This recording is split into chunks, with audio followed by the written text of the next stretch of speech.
It's Randall. What you do in Tampa? Oh, word.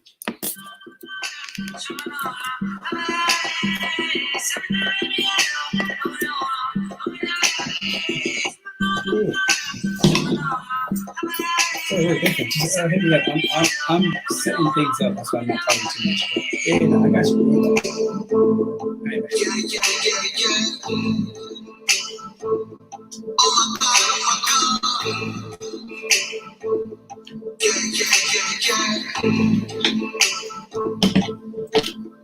I remember when life was better. I remember like I've been alive forever. I remember being born in abundance you never measure.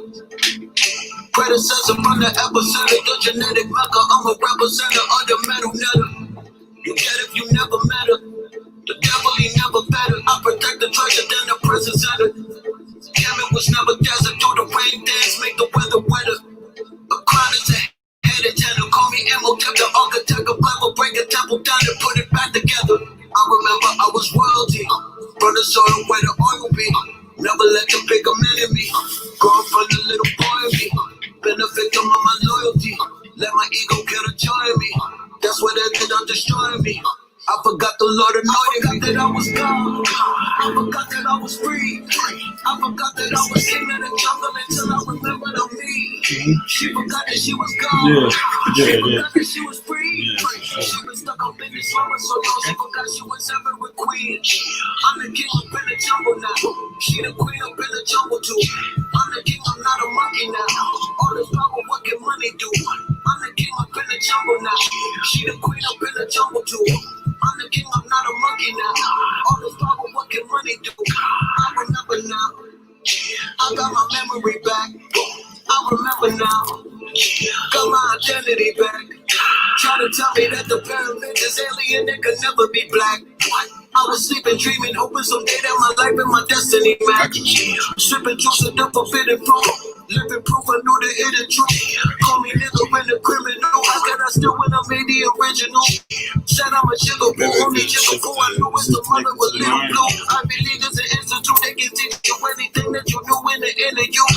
Even evil is a piece of the puzzle. Be the leader, you need people to trust you. People hate you when there's people that love you. Catch you slipping, you can easily fumble. Weakest link and get the kingdom to crumble. They took our freedom, now we sheep in the huddle. They took our history, they keeping it from you. Then I forgot I was the king of the jungle. I forgot that I was God. I forgot that I was free. We can go live whenever you are. Yeah, that's charging. She forgot that she was God. She forgot that she was free. She was stuck up in the slumber so long she forgot she was never with me. I'm the king up in the jungle now.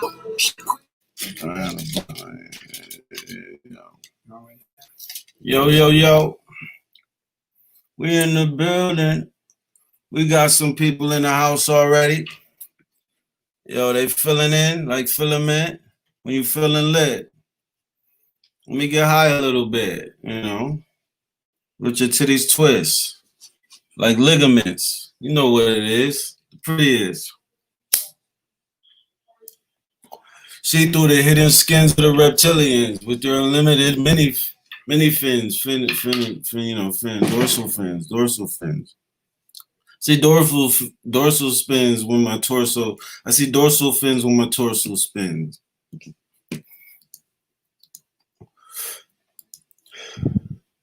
I embrace those frowns and ignore those grins. You know how we do this.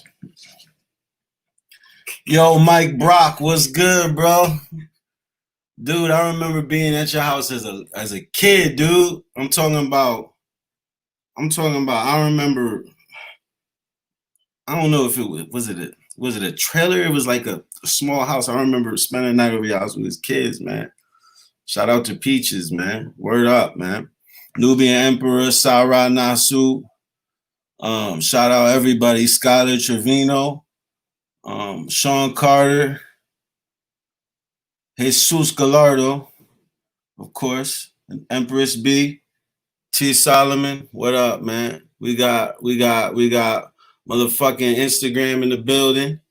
You know, I don't know how fucking I can never really predict how sharp I'm going to be. Big Texas, Da Vinci, McVeigh, I'm going to hit you. We got the files for that, so I'm going to send you them files back, bro. Miss Straya, what's good, yo? Ron Nepo, Psychedelic Texas, what's good? Everybody in here, if I don't say your name, please forgive me. If I know you personally, hi, what's good, you know? Let's get it popping. That's like the most, like, get it popping. How old am I? Jesus. That's one of those phrases that's been so embedded in me that, like, I subconsciously speak it when I'm not in control of my mind. My subconscious mind verbalizes things that to fill the dead air. So, yo, Ryder Genius, what's good, bro? You know how it goes. Ray Patrick, what's good? School of Love, yo, thank you for your donation. Everybody that sent a donation, yo, thank you so much. Like, you know how much that helped. I was able to help out my family. I was able to that's why my skin is glowing, you know what I mean? When y'all send the donations, I get the sea moss, you know what I mean? Get the sour sop, clean the leaves off, you know, make some tea, make my tea soft, you know, not hard, of course, unless I'm going to throw in some of that, you know. I do have some sacraments with me in the form of liquids and in the form of herbalizations. I keep on doing things. What's good, Trav? What's good, Lamont Campbell, Preem? Everybody, yeah, we about to put in the work. You know, jump in the pool, put it in twerk.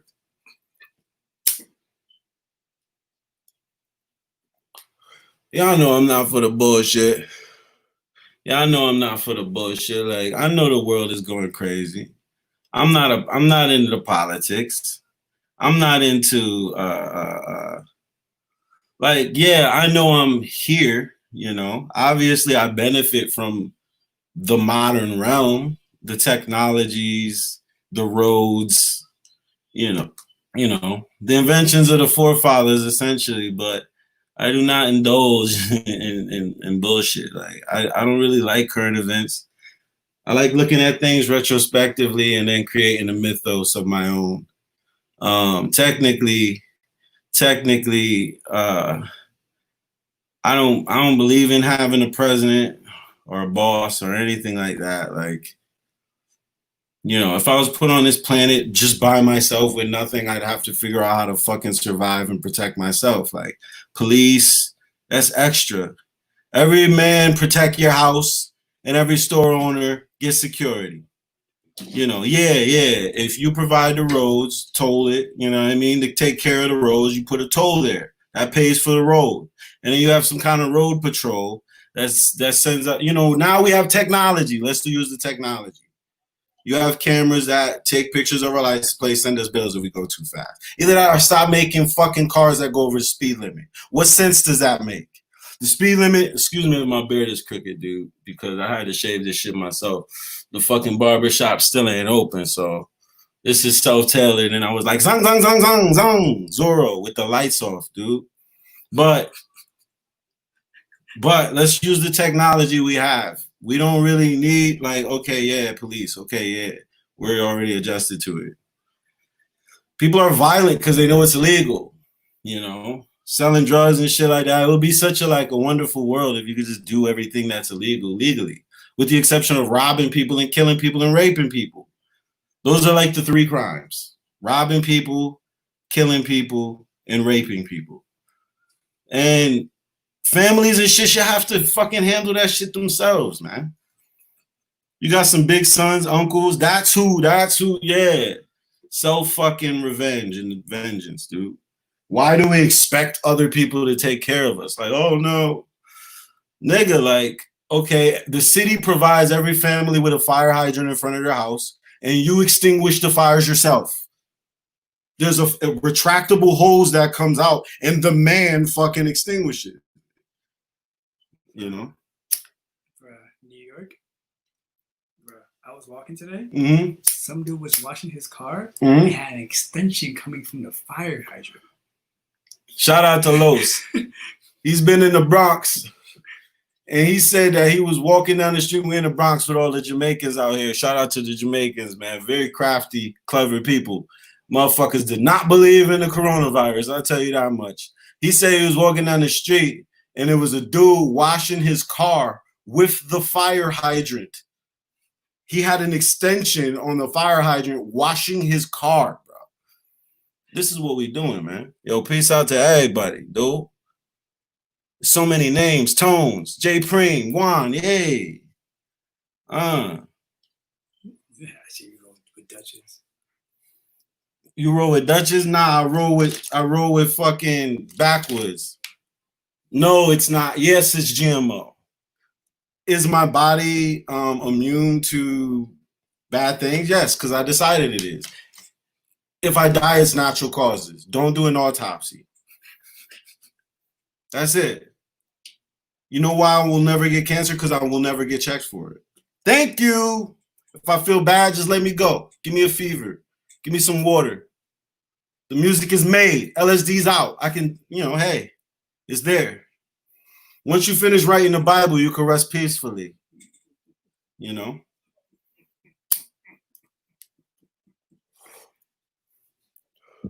Watch me multitask through the poultry's grass.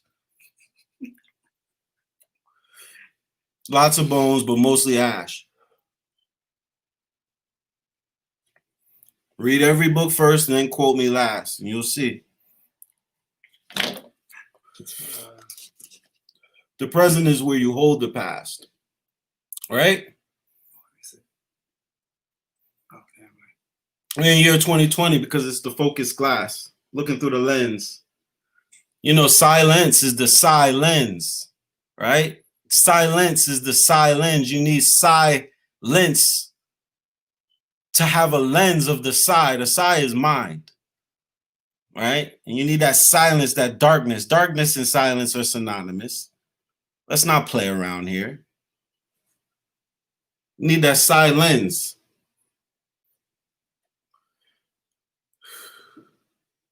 So what we doing? Don't we have a schedule? We're trying to get more, what do you call it? Organized. The eyes of the organs. Don't ask me. You can ask what's up with the pre-orders. Yeah. So first of all, thank you for all your support. It's been amazing. People have been helping me out, donating to my Cash App. People have been buying merch. People have been pre-ordering. Thank you so much, man. I know these are hard times. People ain't working.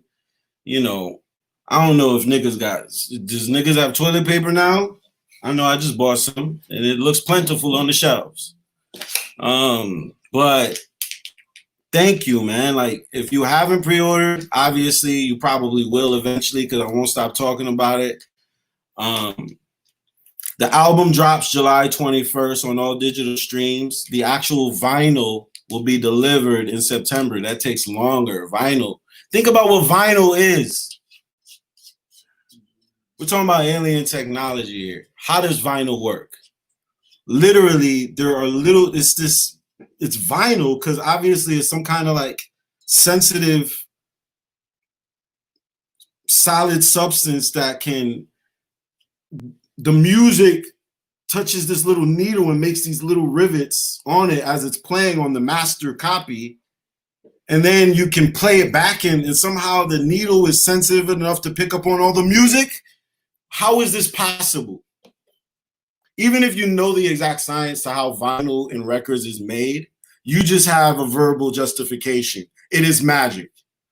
We have a tendency as humans that as soon as we can explain something mathematically or scientifically, we tend to see it as not magical anymore. Like, we're so spoiled. Vinyl is magic. All music is magic. But like, think about vinyl. There are vinyl players that can work without power.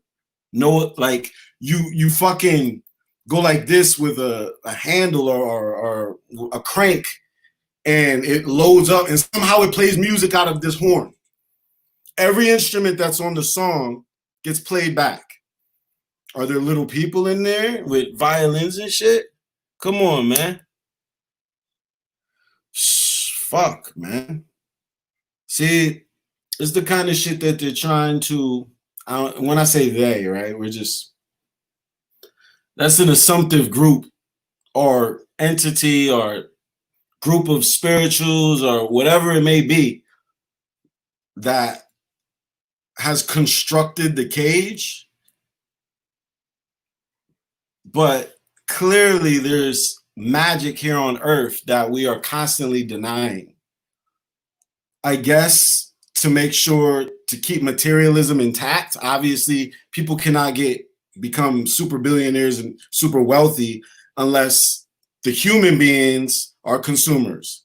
And if we're super spiritual and conscious, then you're not going to be indulging in things. You're going to be eating directly from the earth, self-grown. You're not going to go to McDonald's. That company fails. You're going to be building all your own shit. You're not going to need Walmart. So yes, keep the motherfucking sheep dumb so they can keep buying from us. It's as simple as 1, 2, 3. But obviously, I'm not denying that there's spiritual forces behind that are working for much deeper symbolic stuff, and that's what I talk about. That's what I like to talk about. You know, I want to answer some questions, man. Yo, DJ Wowza, yeah, man. Yo, George, what's good, bro?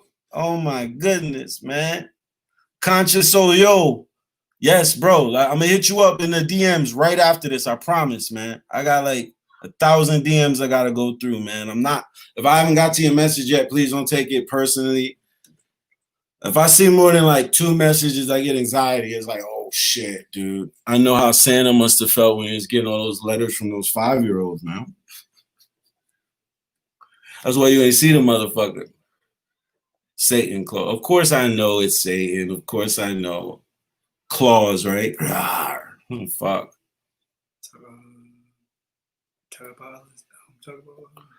Bones.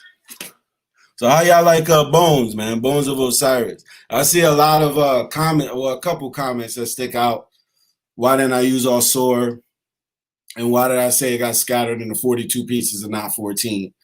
Well, Osiris is the more popular name, right? Especially if we're just talking about surface level people that are just getting in the Egyptian culture to know that it's Kemetic, right? But then also 42, there's many stories of how many pieces or how scattered and fragmented his body was. Essentially, it's an allegory. It's a mythos. It's a metaphor for nature, for certain principles. And it doesn't have to be accurate to be useful. It's not going to be accurate. Essentially, we've been playing the game of fucking telephone for how many centuries, trying to translate things that are different through everybody's eyes. So I put 42 because obviously it's more synonymous with the 42 negative confessions or the laws of Ma'at. So sue me. But if you look on Wikipedia or even search Osiris 42 body pieces, you will see that there's other text that references how I said it. Yeah, man, ask me questions. I can't, it's very hard for me to read everything at once because I have everything set up away from my arms. So it's kind of invasive for me to go like this and shit and scroll. So, you know, it ain't nothing for me to rant either. And I might take a sip of this drip. Yo, thank you, Joseph Hart, man. Thank you, bro. He just donated 25 bocarantes. If you're in the Bronx, that's an 80. That's a sack that looked like this if it was full. The dude told me it was called Lady Dragon. Is that actually a strand, or are people just creative in renaming the same weed in the streets because they know that we don't have a fucking weed checker and who knows who grew it? You know, nothing has any continuity anymore. You know, so yeah, I'm about to pull up, and I'm not showing you what I'm pulling up either because I don't want to get judged. Let's just say it's affordable. Someone said you should come to Tampa, dude, please. I do want to come back to Tampa. Shout out to Tampa, yo. Kenny the Barber, peace, man. Yo, peace, man.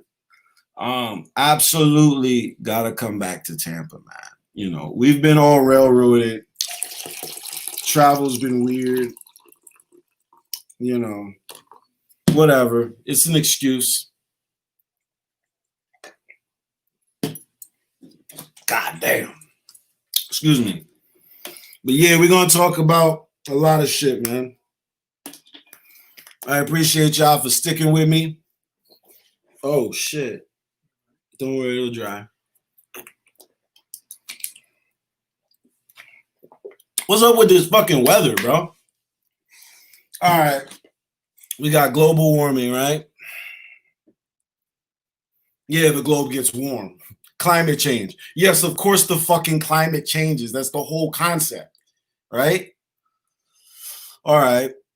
You convince us of this, and then you put in some kind of act to where you guys have to do weather modification. You have HARP. You have them putting up chemtrails with fucking metal in it and shit. You know, reflecting the sun, cooling off the earth. Are they trying to keep it cold so that way the corona or whatever flu virus is out just stays there? Or they don't want it to get hot because they know once it gets hot, niggas gonna take off the mask. How you gonna breathe outside and it's fucking sweltering hot? It's not gonna happen. Notice by the amount of cuss words I'm saying this week that my mind isn't particularly where it needs to be yet. I got some sea moss I'm gonna try out. Yeah, I'm bouncing. Yeah, I'm flubber. Don't blame a brother. We the same color.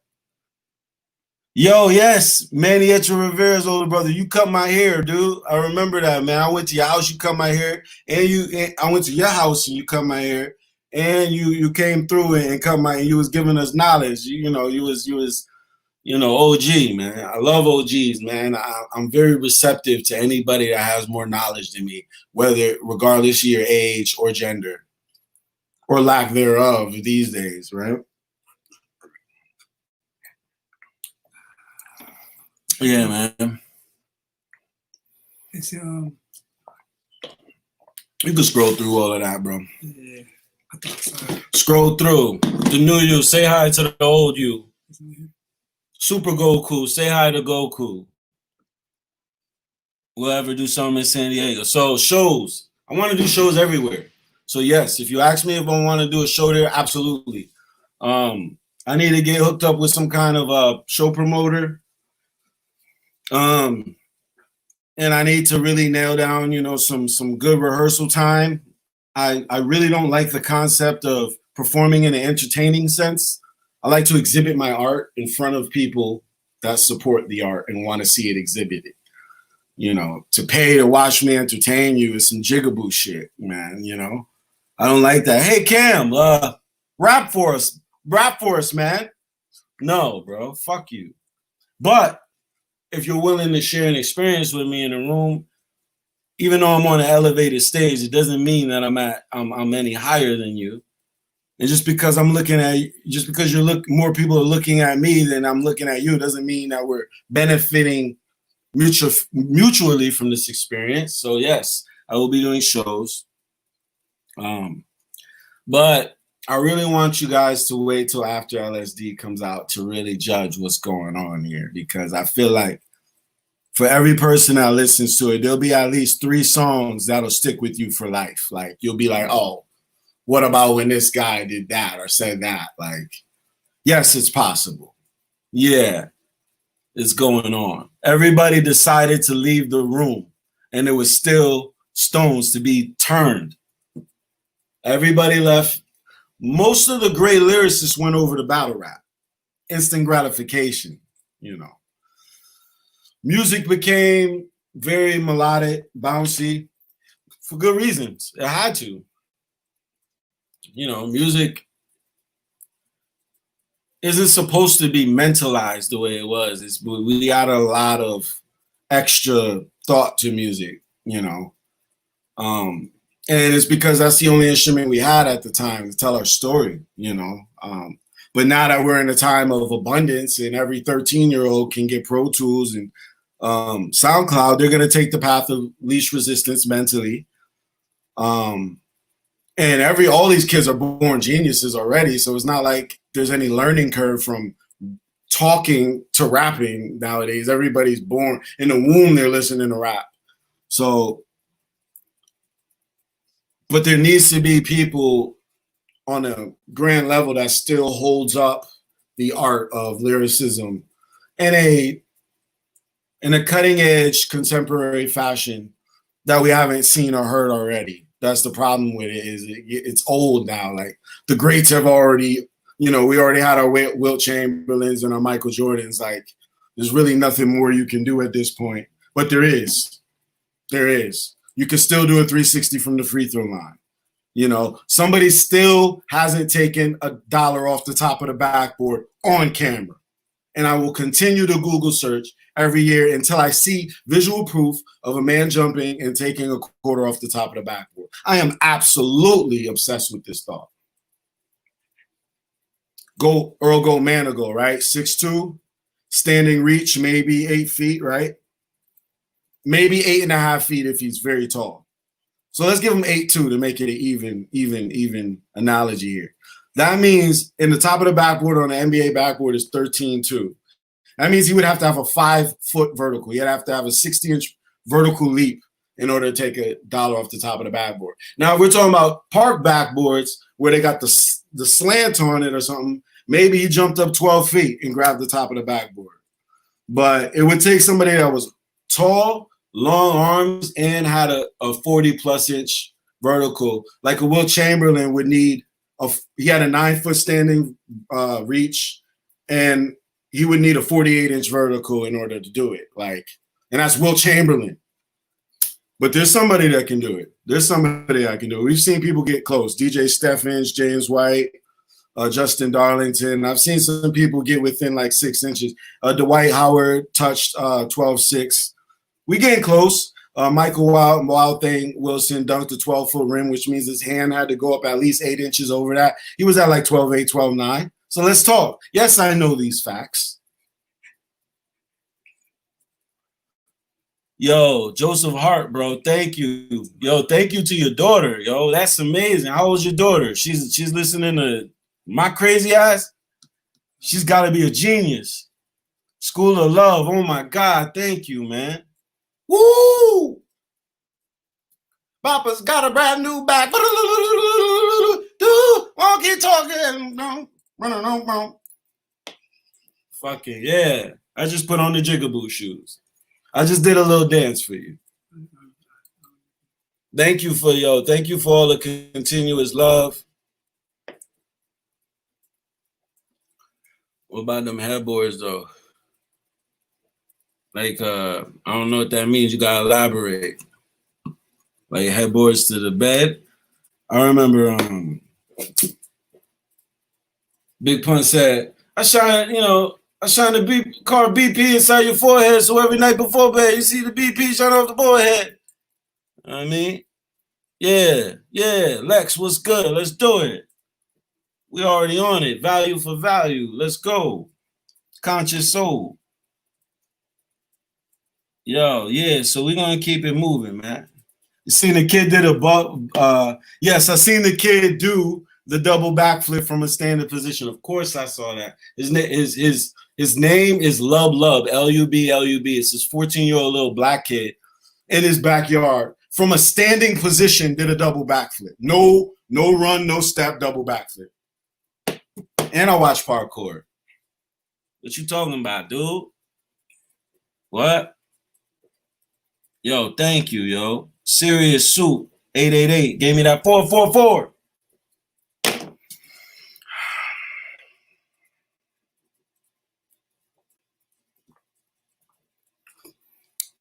I saw CMOS getting made, and it looks like resurrecting a dead parasitical worm from the dead. It's like, it's not what I thought. It's dope. It's really cool, man. But yeah, we're gonna get back into the sages of the mages. The pages of the mages. I need another John. I got you. Let's do it. Yo, thank you, yo. I appreciate you showing your kids this music. I promise you that I'm doing this from a pure source. So if you're showing this to people that have delicate minds, and I say people because kids is really just maturing humans. Like, they're getting their balance and their mind going. So it's a real sensitive situation. And when you're showing them rap, you gotta be really careful, because we're the chosen wordsmiths of the dark arts. And even though my music is neutral in the sense that it balances between the dark and the light, the good and the bad, it comes from a point of precision and truth as I see it, which I believe my internal compass is calibrated in syncopation with nature when it comes to how I extrapolate my rhymes from the word directly. If the word exists, I pull from that. So I'm not sugarcoating at all. If it don't work in the rhyme scheme, that's why I didn't say it. That's the only reason why. I still have to have a sonic resonance, and it still has to mathematically be correct. And I have to be driven to say it as well. Like, it has to make me giggle inside. And I'm a hard judge. So when I'm penning something, it's gotta be right. I'm not gonna say nothing that's weak. You know, so I appreciate you guys a million times over. Someone asked, do you plan to make another album like Cambatta? Yeah, Cambatta. So for the fans of Cambatta, that was just volume 1. I don't know how many volumes I'm gonna do. Essentially, I should probably do between 10 and 13 to keep it right and synonymous with the Kabbalistic tree. But you know, it's a journey. It's a lifetime journey. And yes, there'll be more. There'll be another. That album is surprisingly good. Like, there was no effort. It was almost like I wasn't planning Cambatta. But that's when a lot of the times the greatest blessings are given to you, is when you least expect them. Shout out to Kemp. I was just on the phone with him. We were talking about trips and doing psychedelic drugs, and those times where you go in and, you know, God doesn't show his face to you all the time. You don't get those transcendental experiences every time you do mushrooms. And it's kind of like writer's block in a sense, where if there's too much anticipation and you want it, there's too much desperation, the magic won't be shown to you. It's kind of like a shy cat or something like that, to where if you approach the trip with too much angst and anxiety, it runs away. It's a fleeting force. It doesn't want to show itself to everyone. A million people can do shrooms, and maybe only a few of them will ever get a prophetic experience. And it has to have this defense mechanism, you know, just like in the Raiders of the Lost Ark. There's always going to be some traps before you get to the treasure. So if you are tripping and it hasn't been successful, or you got a surface level trip, you either didn't do enough, the strain wasn't potent, or it wasn't your time yet. And it doesn't mean go out and abuse it. It means that you have to perfect your routine, also cleanse your body, and make sure the setting is correct for you to go into these things. But yeah, psychedelics, everybody always wants to talk about psychedelics, because guess what? It is the golden ticket to Willy Wonka's beautiful chocolate factory.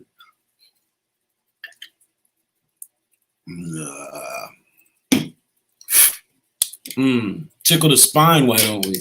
So someone asked, who's the cameo in the Yahweh Shai video?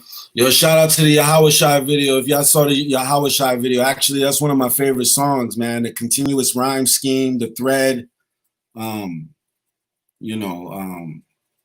mean, if you haven't heard Yahweh Shai, listen to it. If you have, listen to it again.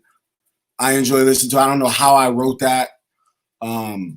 Everything rhymes syllabically with Yahweh Shai, and it still keeps its balance on the tightrope.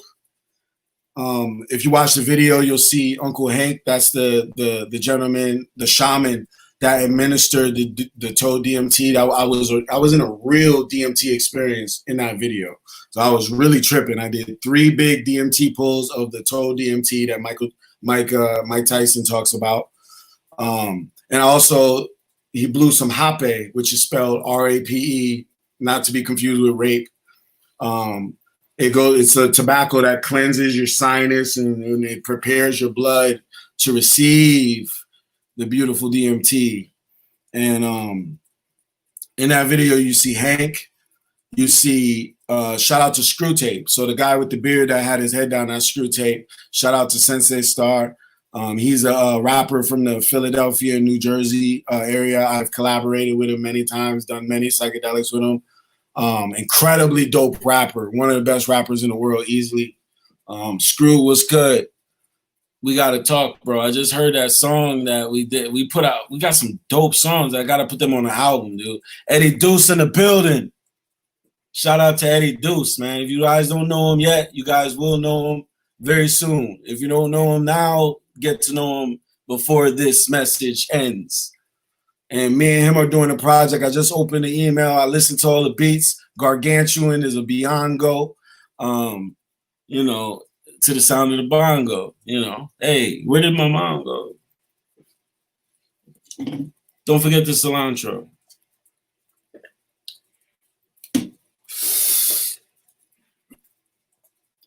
Pale Horse, OJ and the Bronco. So someone asked what kind of the tobacco, what kind was it next? Yeah, the tobacco up the nose is called Hape, R-A-P-E. Yeah, is it what? That's what kind? I don't know what kind it is. I know that it's like, it's cool though. You blow your nose and all the blunt fragments from your yesteryears come out. You start tearing up, them tear ducts open up too, baby. Tear ducts, salty.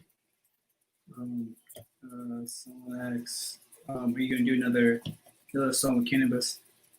Yo, me and cannabis got a lot of work to do. Yes, absolutely. I make medicine called, have you ever seen a flesh-covered skeleton walk? I believe. Yeah, me and cannabis, I'm a huge cannabis fan. I believe that he's undoubtedly, if not the greatest lyricist of all time, definitely top 5, no matter whose list you're putting out. Let's ignore anything but lyrics. Let's talk about words being on a paper that rhyme. It's very hard to touch cannabis. If you go through his whole discography, what he said, the rhymes that he's put together, the amount of rhymes, unique references. Yeah, that dude's got, he's doing something that would take many lyricists many lifetimes to do. I tend to look at my pen as, it's hard for me to go extreme in any particular area because I like to be extremely well-rounded. It's kind of like Bruce Lee's philosophy with martial arts. You could become proficient in everything and you master the art of fighting rather than mastering one particular aspect of it. You use every limb to create the perfect body rather than just creating a perfect arm. You know, full body workouts is what we're talking about here lyrically. I know there's a lot of lyricists watching me right now. Hit me up, yo, send me your music, send me everything. Like, I'm down to work. I'm already working with a lot of y'all. I'm actually, after this display, I'm jumping back in the booth to knock out some stuff now. So hit me up right after this.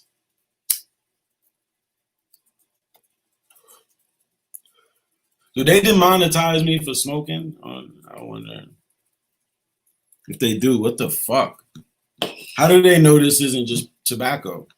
Or like some clove leaves or just some ancient Kemetic spirituality, occultism, gratitude by elevated. Yo, thank you, man. Balance, chlorinated. Hope I said that right. I just kind of scathed beyond the pronunciation, so I hope I land somewhere on the target. But moving on, what's next? So let's talk about the next single, because I got something prepared for you guys that's gonna shake your fucking worlds up. My next single, listen, the next time you guys see me, the next piece of music you hear is it. It's where it's at. You guys are all gonna enjoy it. And if you couldn't convince your friends before, now you will undoubtedly have that piece of Cambatta art.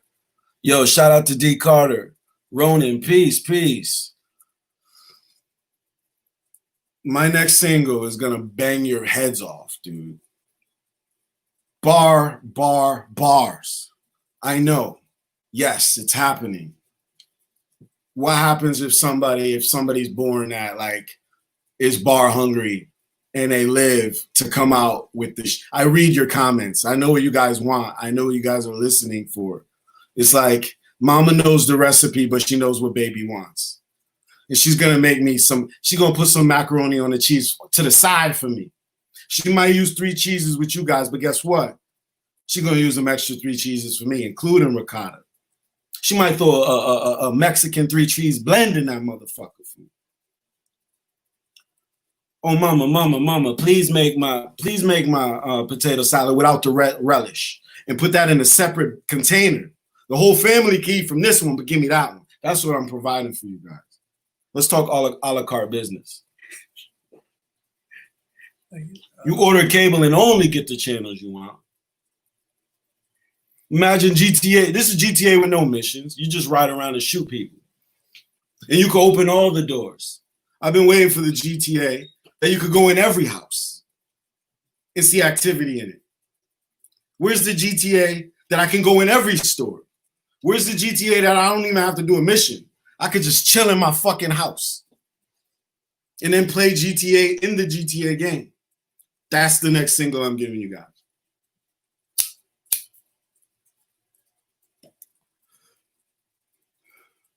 Don't you hate movies that have predictable love plots and then predictable ends?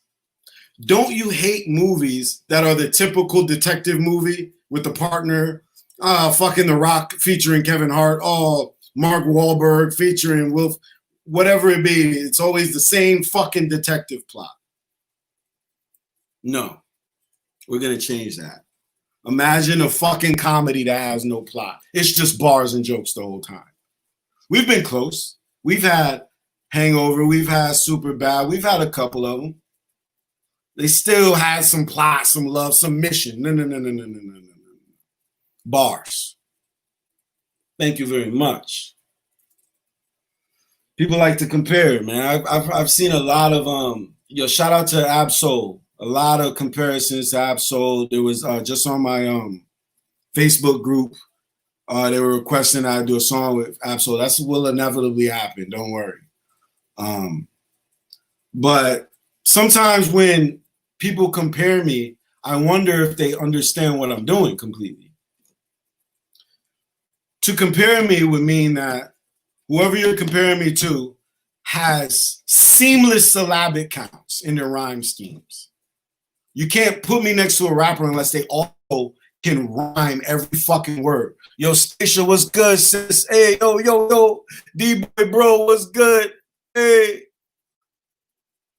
Do not compare me with another rapper unless they also rhyme every minimal syllabic. And they still have bars.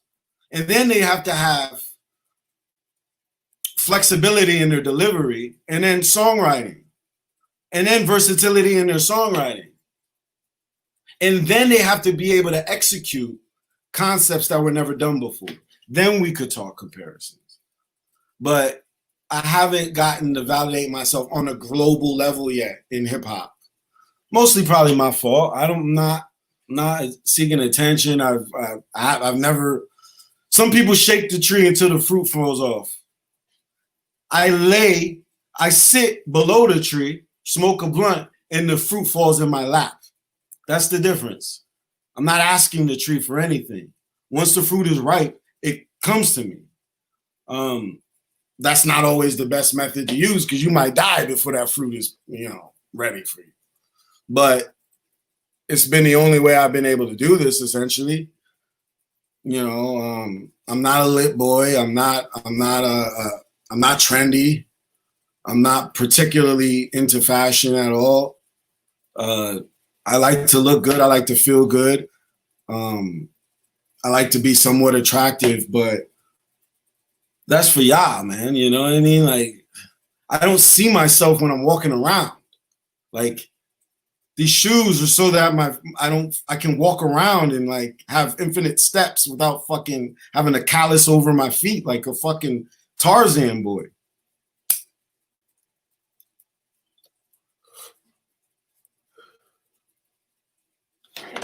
You know, my body is just a marijuana filter at this point. I breathe. I just breathe. That's all. I decorate my air. That's all I'm doing. This is life salt. Everything tastes good with a little bit of. How limited is your palate? Do you have a threefold palate? Spicy, sweet, salty? Or do you get the little in-betweens? How many colors are in your spectrum? Do you see a rainbow and see black and white? What is appetite? Can a hunter hunt if he's not hungry? I'm the hungry huntsman. How hungry would you have to be to hunt me? What if you could only eat once, monthly? And what if Humpty dumped me from tree? Old me versus young me. Sword not as sharp as my tongue be. You would have to have Vince Carter hops to jump me.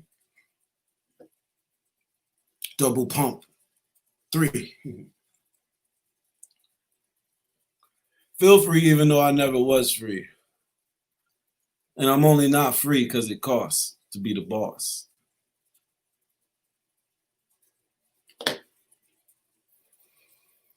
So, July 21st, Lunar Solar, LSD, Lunar Solar Duality drops on my 33rd birthday, July 21st, on the Cancer Leo cusp. Cusp, think of a cups, think of cups, and then think of the cusp of the cups. It's right at the brim. It's about to fall off in the Leo territory. So even though I'm silent like the night, I'm still violent like the light, mighty in my bite, and righteous in my plight.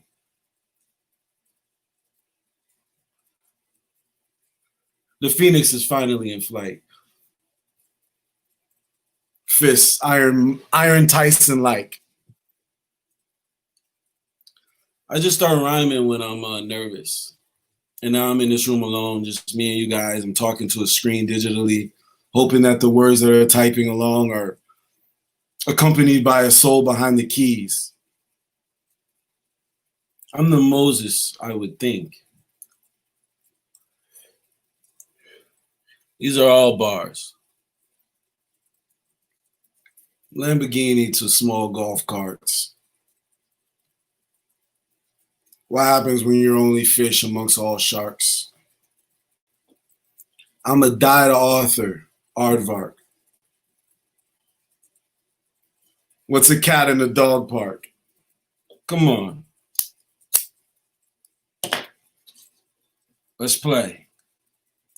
Where's the rest of the questions, man? Please ask me some questions. I've never heard bars like you. Thank you, bro. That's fuck, man. These are candy golden raindrops, dude. It's so for real. Blessings. And I promise that I don't take it for granted.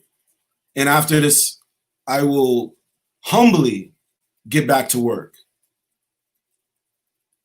Like the compliments, the validation, the likes, the love is something that is beyond, man. It's so surreal. Because in my loneliness and my time when I'm working on my creations, it's just me and my mind and imagining what it would sound like first. And then hatching the egg and hoping that this baby is beautiful to the world. I've grown used to kind of letting it go and then not paying attention to it, shying away from it, putting a song out, not reading the comments, putting a song out, not even going on my Instagram, almost in fear that you guys won't accept it or understand it. And maybe I'm delusional, and the people who love me are just kind of being nice to me.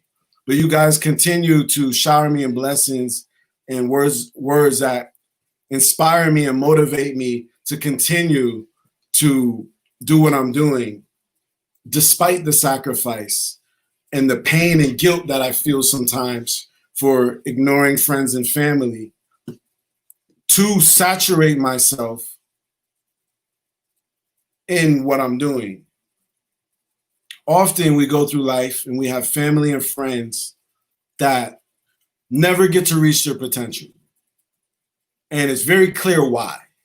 It's not because you don't deserve it or you're not good enough. It's just that we're basically way too distracted, and time moves relentlessly and it's limited. So most people, you go to school, you go to college, you go to work, you start a family. By the time you're 30 and you realize, oh my God, I have this finite life and I want to find my passion. At this point, you've already inherited and you've absorbed and I guess you've acquired is what I'm looking for. You've acquired too many responsibilities to sacrifice all your time. Thankfully, myself, my spirit, nature, and whatever beyond force has kind of cleared the path for me in a certain way and offered me continuous nests and safe havens to incubate me in my times of dark creation. This level of solitude, regression, could seem to many as just deep depression. This person doesn't want shit to do with you. He's changed. But I promise it's the only way to get to mastery is to literally, selfishly only do what you want to do, regardless of what happens. It could be a fire out, I'm talking metaphorically, of course, but be there for your loved ones as much as possible, but put yourself first, because only once you cross the bridge can you send rope back to bring the people you love. You got to make sure you get to the top of the mountain so you can send a rope down for everybody else, especially if you know you're the one who can do it.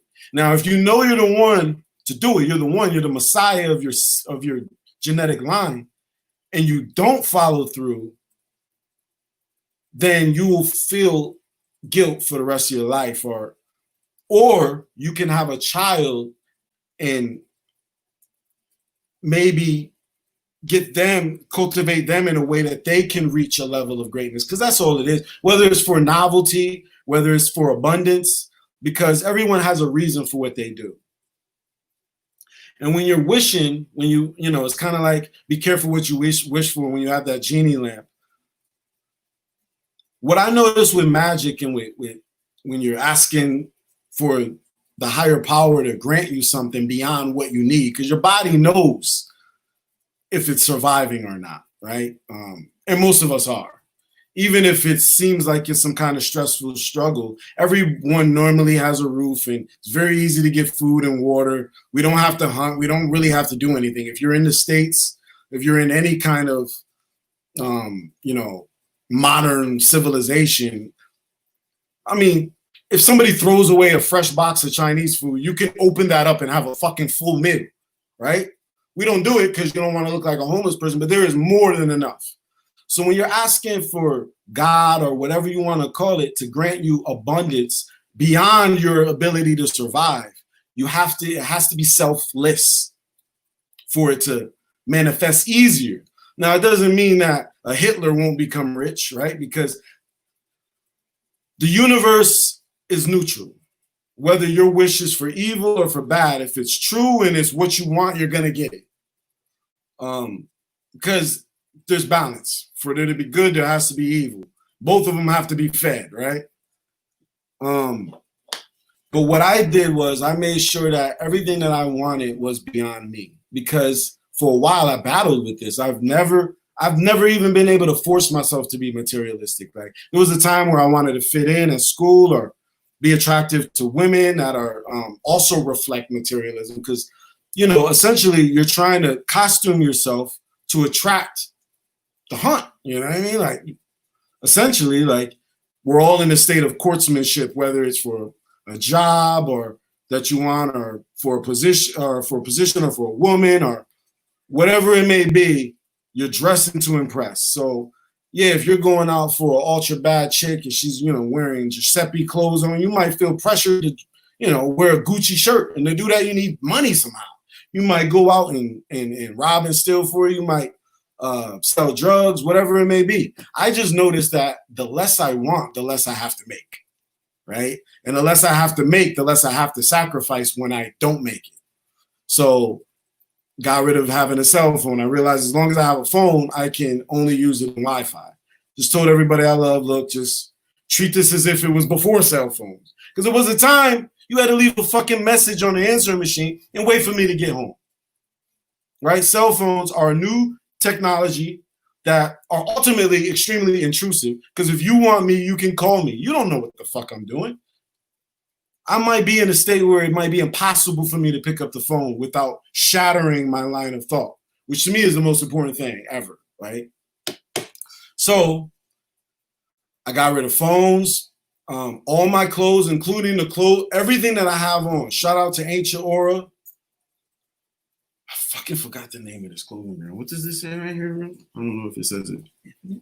Yo, this Infinite. I forgot the name of the brand. Shout out to them. Shout out to PG the Kid. Everything I get is shout out to D-Boy for the art and AA Rashid for the mask. Everything I get is gifts.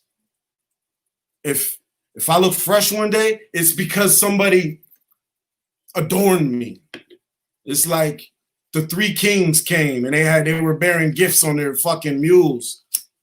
One of them had a hat, one of them had a chain, and one of them had a shirt. And that's what you're going to see me in.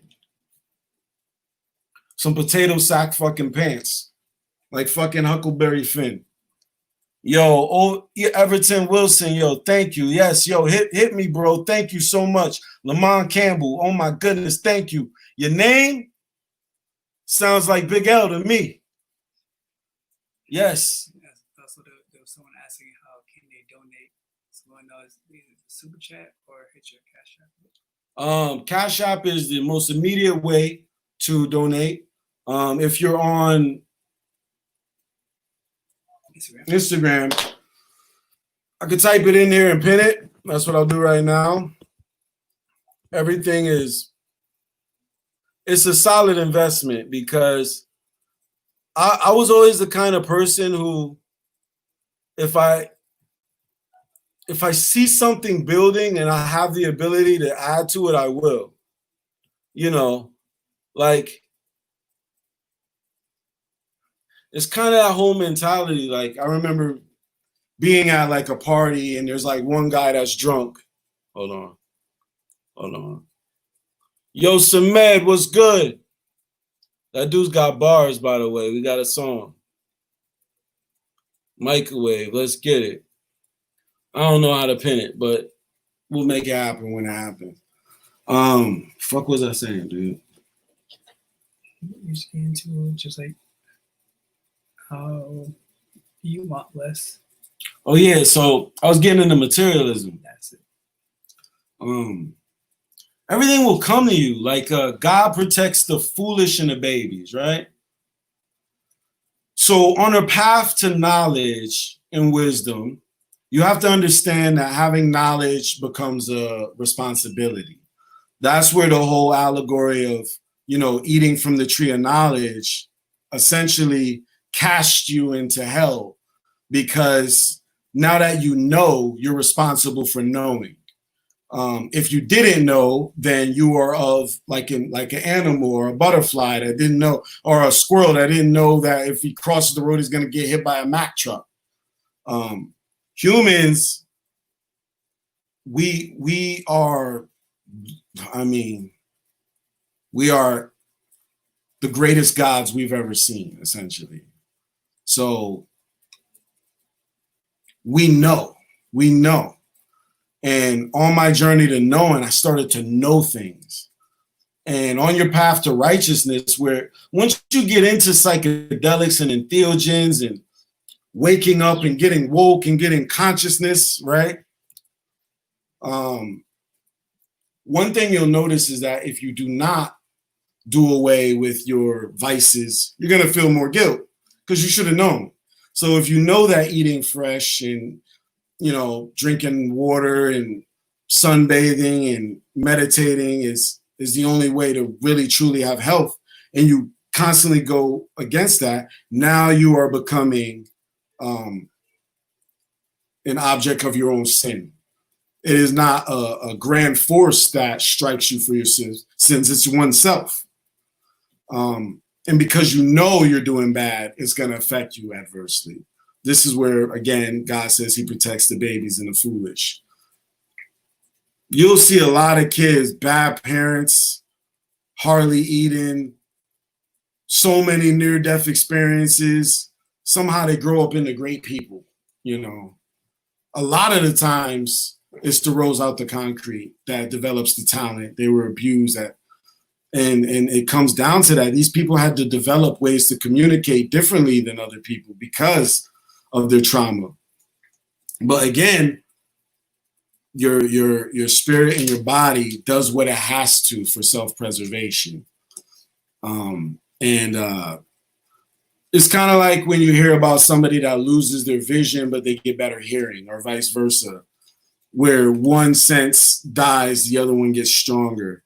It's like that with humans all the time, you know, and when you get more knowledge, then you become more susceptible to the karmic response to that. Like, you're going to start to see bad things happen more because you should have known better. You know, you're an adult now. Being a mature adult has nothing to do with age, and everything to do with your acceptance of responsibility and your ability to execute and handle it, essentially, and be able to, they say, rise to the occasion. Yeah, like when some of these, if you're in a house and there's a hole in the roof and your house is about to flood and you can't call up a fucking roofer, what are you gonna do as a man? Are you gonna try to patch that shit yourself, or are you gonna drown? You know, bye-bye Mac, you know? I'm not even sharing the blunt. I'm an American cunt, and I love the word cunt. Women, the word cunt is a beautiful word. Next time somebody calls you a cunt, say thank you. Think about it as a prefix in words. Continuous, cunt, kundalini, which is kundalini. Cunt, the kun, the coon, the cunt, that's a fucking vagina, the holy temple. The cunt tree. It's down south.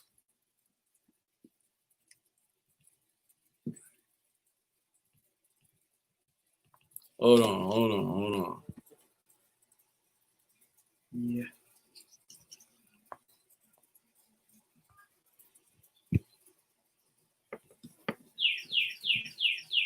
Hold on, guys.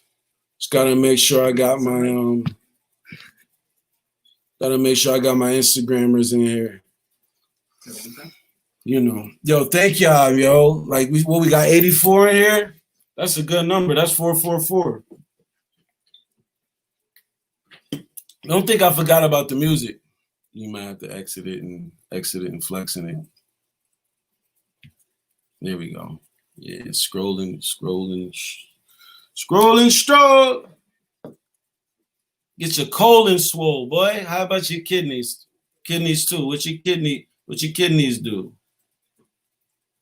I think my kidneys too. Maybe 3. Maybe you, maybe me. Baby shepherd, baby sheep. I ain't no pussy. Ain't no queef. What I spit is like, ain't no teeth. Ain't no Christmas, ain't no wreath. Ain't no Christopher, ain't no Reeves.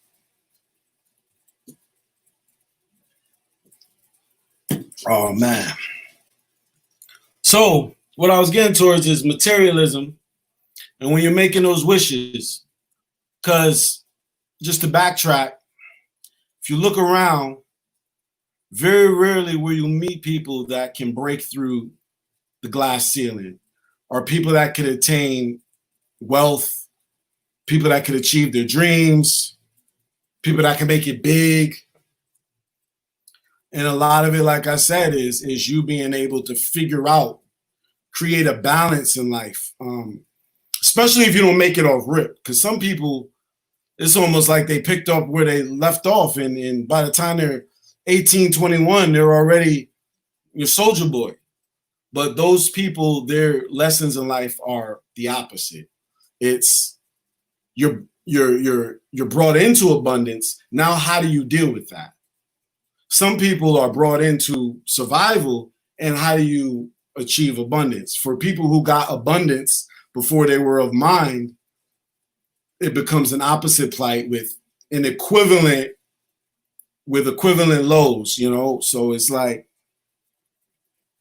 it's crazy. Yo, Jihan, what's good? Peace. Nick's in the building. EQ. Yo, Neiman, Rio, Corey Wise, what's good? Hey. D-Boy, yeah, I got to do another live for UFC. We got better internet now, so, you know, that's going down. Alberta native, Red Napoleon, thank y'all for your donations. Thank you for your attention. If you've never bought a song but you've listened to me, it's the same shit. But back to what I was saying, because I'm going to rant. You got rants in your pants. Yes, I do. But the pants ain't on fire like a liar's. Look at the powers from higher I acquired. Puppet strings. No wires. Space bars. You haven't felt taste till you taste stars. I can look up at the blank sky and make stars. Look at an empty street and make cars. I can look at a house and make bars and make it a prison. I make the greatest decisions, and everything that's precise ain't in precision. Okay, that's the question. What's more important? What would you say? How you say it or what you say it? All right, let me get back. I'm gonna answer that. But so when you're noticing that you're in a world where you rarely see people make it out, and if you do, good for you. And if you haven't, welcome to the fucking club. You'll see people that have success on different levels. For some people, just having a family and being able to survive and get a house is perfect. And that is wealth, 100%. To the simplest core, all the richest, wealthiest, most abundant person is looking to do is be able to provide for their loved ones and have shelter and peace and harmonious happiness. And you don't need money for that. You could, there's a guy living in a hut somewhere that has perfect happiness, more happy than the richest man in the world, I guarantee you. But for that reason alone is why it's very hard to become a billionaire or millionaire, because you don't actually need it. Point blank, you don't actually need it. Everything is here in abundance. Think about how rich animals are. Think about how abundant animals are. Animals don't need money. They don't need stores. They don't need anything, because they don't even need to save, because they go outside and there's food. Every empty branch is a potential house. Of course, we don't live like that. We live in a structure that's extremely economically based, regardless of race. It's beyond that. It is absolutely a situation to where if, we're living in a money-dominated society or capitalistic society. So if you are asking for abundance, though, it has to be for good reason. If your reason is to take over the world, then you have to believe that. You have to know it without a shadow of doubt that that's what you're trying to do. If it's just to get some new Jordans and shit, that's so easy that you're going to get it. If it's just to get a house and a car, what's the difference between a mansion and a Lamborghini? Really nothing. So you probably already have everything you wish for, just in a much more realistic sense. Because, like I said before, if you're looking to measure anything, try to look at it as if you're blind. And then ask yourself, how would I see this if I was a blind man? Whether it comes down to your partner, clothes, car, a house. Is a chair a chair? Is a bed a bed? Is a house is a roof a roof? Is a car a car? Have you ever seen cars on mushrooms? They're these big, bulky, they're almost laughable. Even the fanciest car, you're like, what the fuck? You know, why wouldn't I, like, to me, technology would just be instantly appearing somewhere. Do you want a car or do you just want to instantly appear somewhere? That's what I want. Fuck a car. Driving. Time. Oh, shit. Oh, gas. Oh, I got to be attentive. There's other people on the road. Oh, no. Look. Signal. Maybe a fucking troop. No. Close your eyes and appear somewhere. That's technology. Cars are laughable. Houses, you see real soon, like, oh, shit. You know, we laugh at people in one-room huts, whole family in one room. That's because you really, what are you doing hanging out in there? That's where you fucking sleep. That's it. Have a couple shirts and pants, maybe some fucking slippers. After I'm done with them, you could use them. Why spend money on this shit? Once you get past that, then it's like, okay. I got to keep some materialism intact if I want to at least look good. But I made a decision in myself that I'm at the will of thy creator. And for me to achieve what I need to achieve, the universe is going to grant me what I need to achieve it. And obviously I'm doing something right now that this is straddling the fence. If you're in the entertainment business at all, is straddling it. It's very hard to be on a righteous road when you're trying to do something that is so how should I say it, secular. This is like, and that's why I even when I say something crazy, I make sure that it has food in it.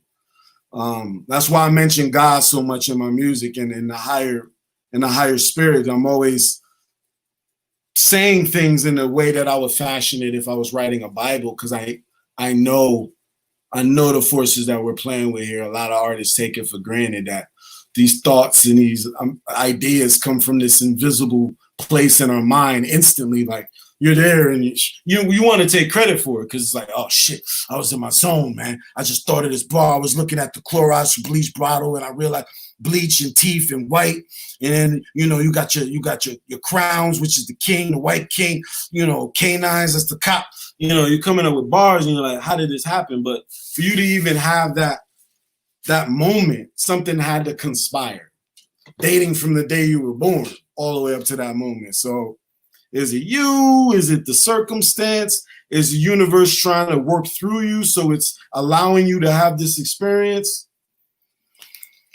You know, that's why you always got to be, like, if you just have constant gratitude, then the universe is universe is like a woman. It's like you have to, even though you complimented her yesterday, you gotta keep reminding her how beautiful she is, and she'll continue to bring that sustenance.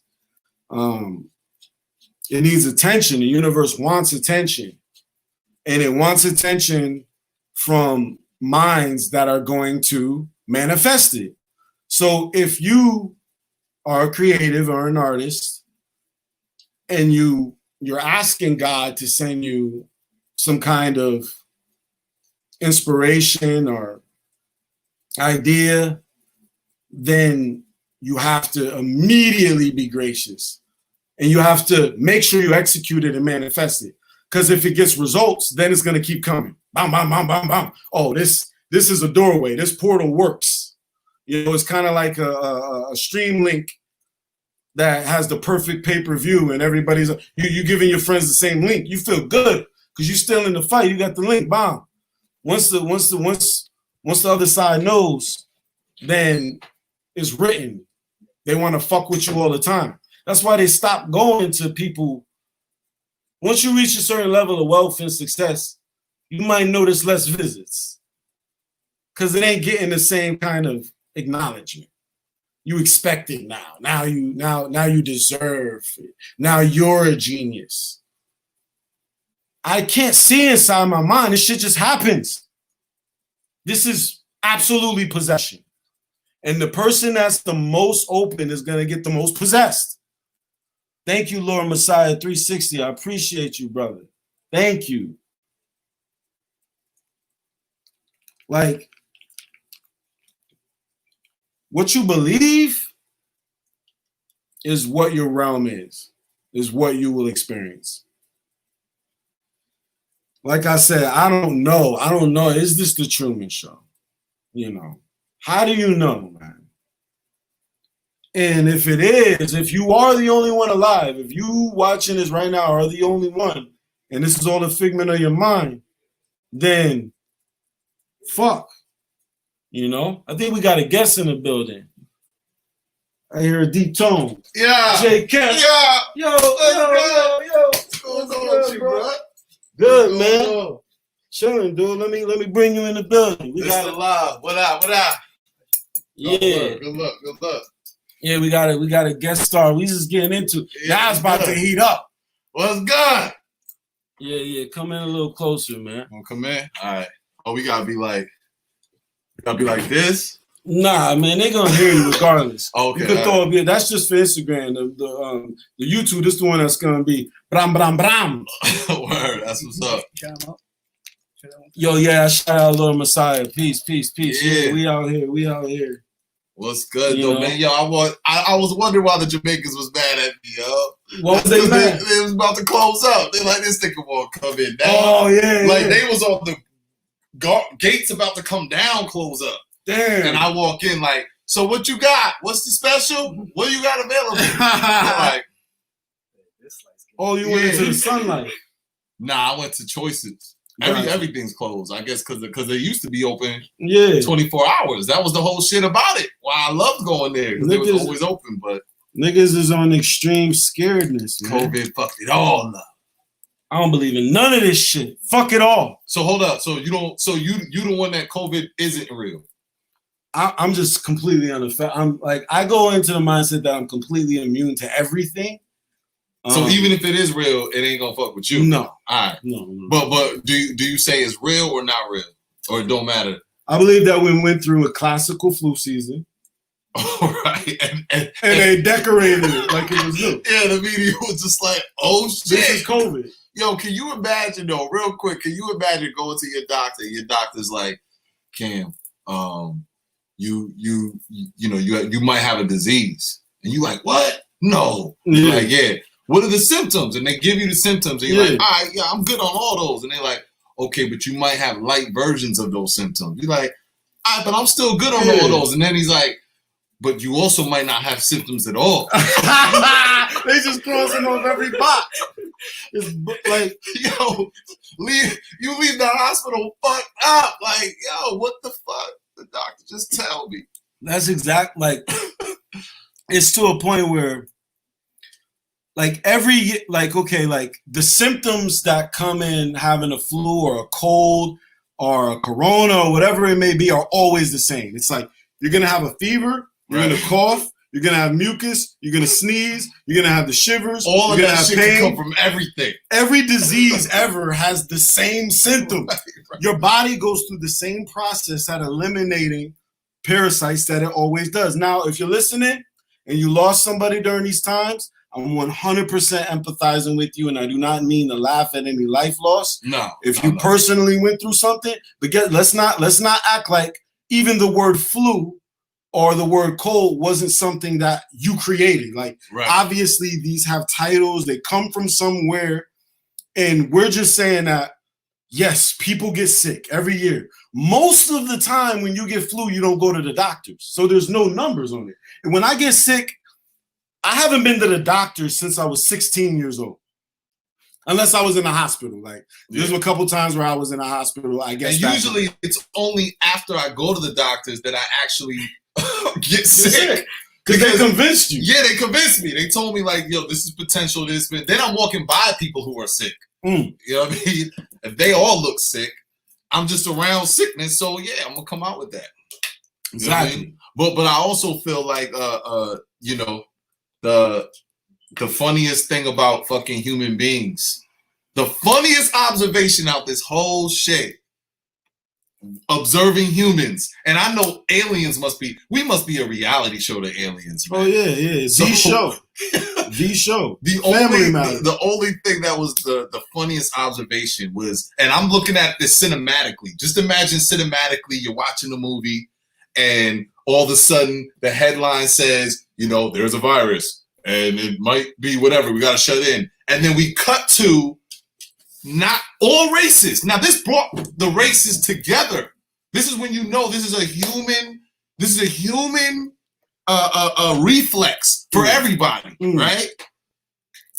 What is the one thing everybody did, no matter what culture you were from? You went to get toilet paper. Everybody thought about shitting and what they had to do about their shit. And that's not only watch how natural this is. Who the fuck thought of a bathroom? At some point, people were shitting wherever. Yeah. Who was like, yo, I don't think I should be doing this in front of you? Somebody of a very decadent Victorian age. Or an Egyptian. I think the first toilets were invented in Egypt for the royals. The first toilet? The first toilet was found in... But why? Who said this is not normal? I want to do this in private. I would think that they weren't just defecating. They realized that this defecation was useful, and maybe the first toilets were collection devices. Oh, so they were like novelties. It was almost like, yo, we got a toilet. What? I remember I wrote a line where I was like, you can do this shit in private? Yeah. Yeah, absolutely. Because it is the grand, like obviously everybody watching it shit before. If not, hopefully you shit today at some point.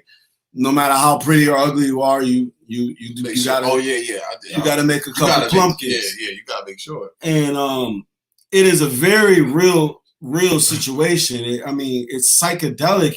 It's psychedelic. It's relief. It's like I can't even have a coherent, thoughtful day unless I get all the waste out of me. Like it's almost like a festering parasite. You can't tell me you haven't finished before, like, you know, and then you like, God damn, that was good.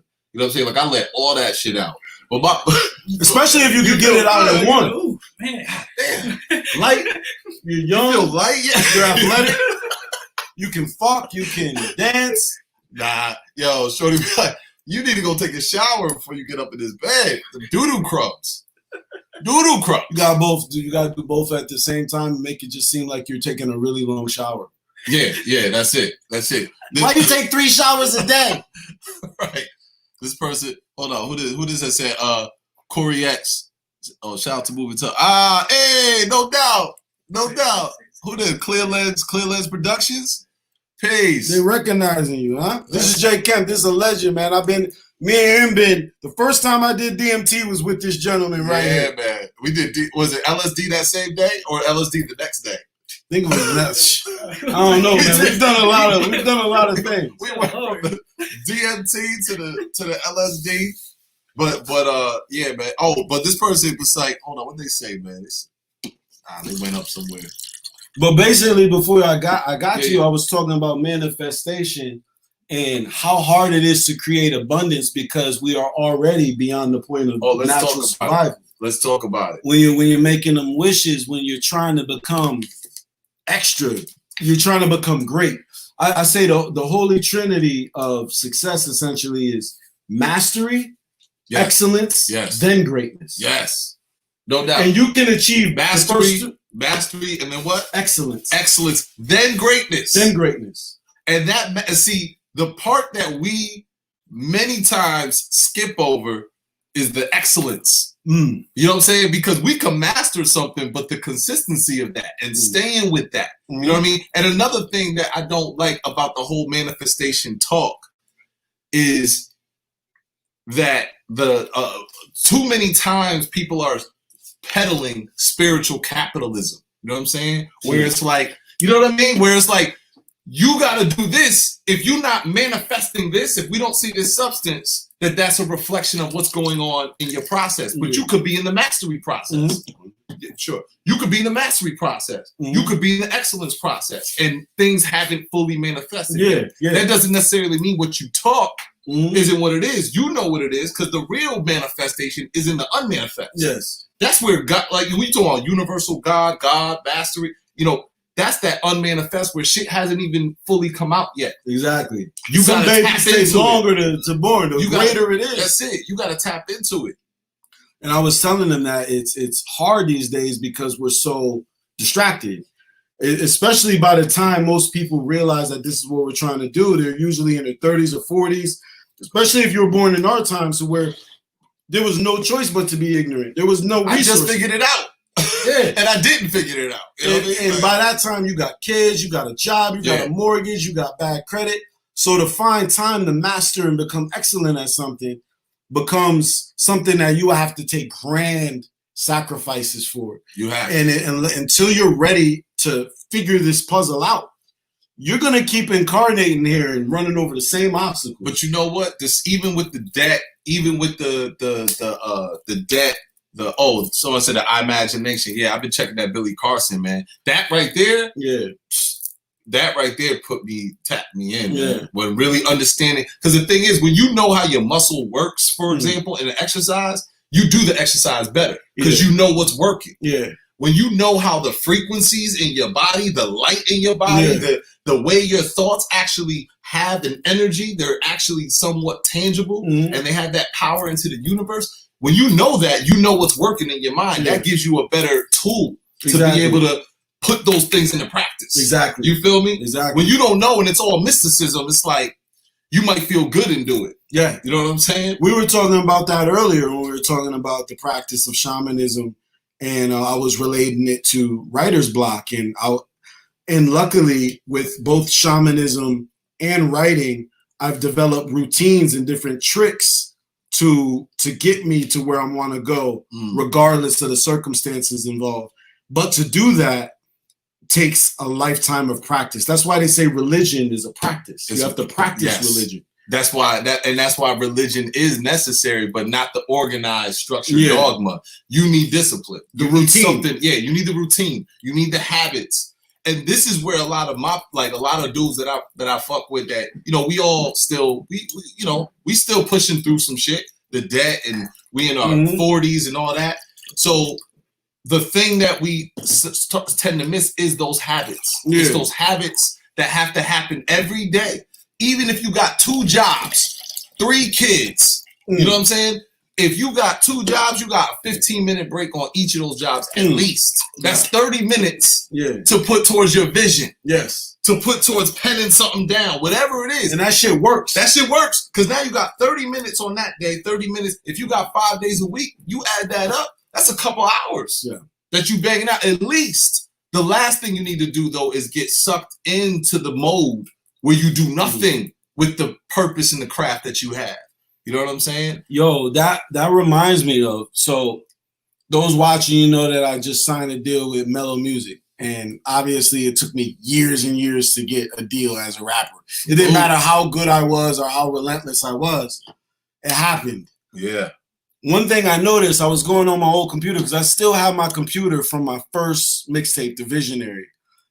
I found in about 2012, I wrote a business plan for a record label. And I wrote exactly how much money I needed and exactly how much what I would use it for. I wrote up the whole business marketing plan, business plan, how much I needed for studio time, how much I needed for video budget. And this was at least 7-8 years ago. And I looked at it recently and realized it was almost identical to the deal that I got from Mello. And then I was like, damn, I should have projected higher. Right. Because now you know, because it's that's all it is. It is frequency. Yeah. It's like, I got to do this now. All right, you're going to check in. I need this. I'm about to go on this journey. Yeah. So I need this much money. I'm going to need that deal. I'm going to need all that. And then, you know what I mean? It's easy as that. But one thing that I noticed is I asked for exactly what I needed and not what I wanted. Mm. And I noticed that when you do things from that level, people will give you more because they see how hard you're working. Yeah. It's kind of like when you go into Central Park and you see a violinist with one arm and no legs and shit, and they're fucking doing a concerto. You might throw that motherfucker $10 because you know what he had to go through to get to that level of mastery. And I'm more so depend on that. I mean, essentially, I'm abundant in my imagination. That's all. That's where it needs to be. Because that's where real reality is, man. Yeah. That's where the truth is. Yes. You know what I mean? That's where the truth is, man. Yeah, the manifestation needs to be looked at in a way where I think the process to get through needs to be highlighted more. The get through comes down to those daily, everyday routines and habits that you're doing to reach that shit. Yeah, because you're trying to convince yourself. You're doing self-hypnosis. Absolutely. You're reprogramming. Reprogramming. Exactly.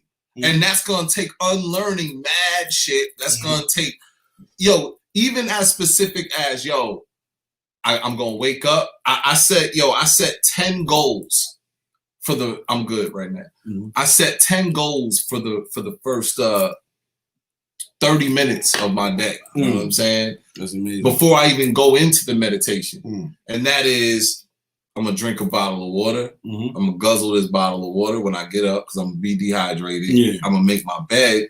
You know what I'm saying? I'm going to go, wash my face, brush my teeth. All these are steps. Yeah. That's all I'm racking up points. I'm racking up points through the whole day already. Yeah. Now I go into my meditation, my affirmations. I'm ready. Yeah. I already spoke my whole day. Yeah. Everything is strategic to the plan. Yeah. You know what I'm saying? I came through intentional and I got my task list. That one day right there, even though I didn't get no bread, I didn't get nothing new. But I'm building the mastery. Yeah. I'm moving into the excellence. I do this excellent. It's because the universe knows you and it keeps you in a certain place so you stay hungry. Yes. It's keeping you hungry. And it keeps feeding you. Yeah. You know what I'm saying? And you getting closer because if you look back, you like, but I was here. Yeah. Yeah. I was here. Because it's the ride. It's the ride, bro. Since I've known you, it's always been mastery. It's always been, this guy wakes up 6 o'clock in the morning to work out, constantly looking for knowledge in every book, whether it was written by an Asian, a white, a black. Since I know, the reason why we can even talk is because we're both on a similar yellow brick road. And I ain't seen you in how long? I don't even know. It was here. We did some months. We did Yeah. It was at least it was pre-corona. Yeah, it was pre-20. It was like at least 6 months, bro. Oh, matter of fact, the fight was that night. Yeah. What fight was that, man? Nah, it was after that. You came here. Because we saw the John Jones versus Thiago Alves. It was that fight. Yeah, so then we came here. Yeah, okay. Yeah, you almost beat up the bartender that night. Oh, shit. Yeah, I remember that. We was on shoes. That was the night of Shaka Zulu. Yeah, yes. That was the night of Shaka Zulu because you had the video shoot. That's right. I came out here for that. Yeah, man. But that's the thing about you, bro. Your mastery with the pen. Yeah. You know what I'm saying? I told you got to do a book on the whole, like the way Bruce Lee did the art of fighting without fighting. Yes. You got to do a book on technique. Yeah.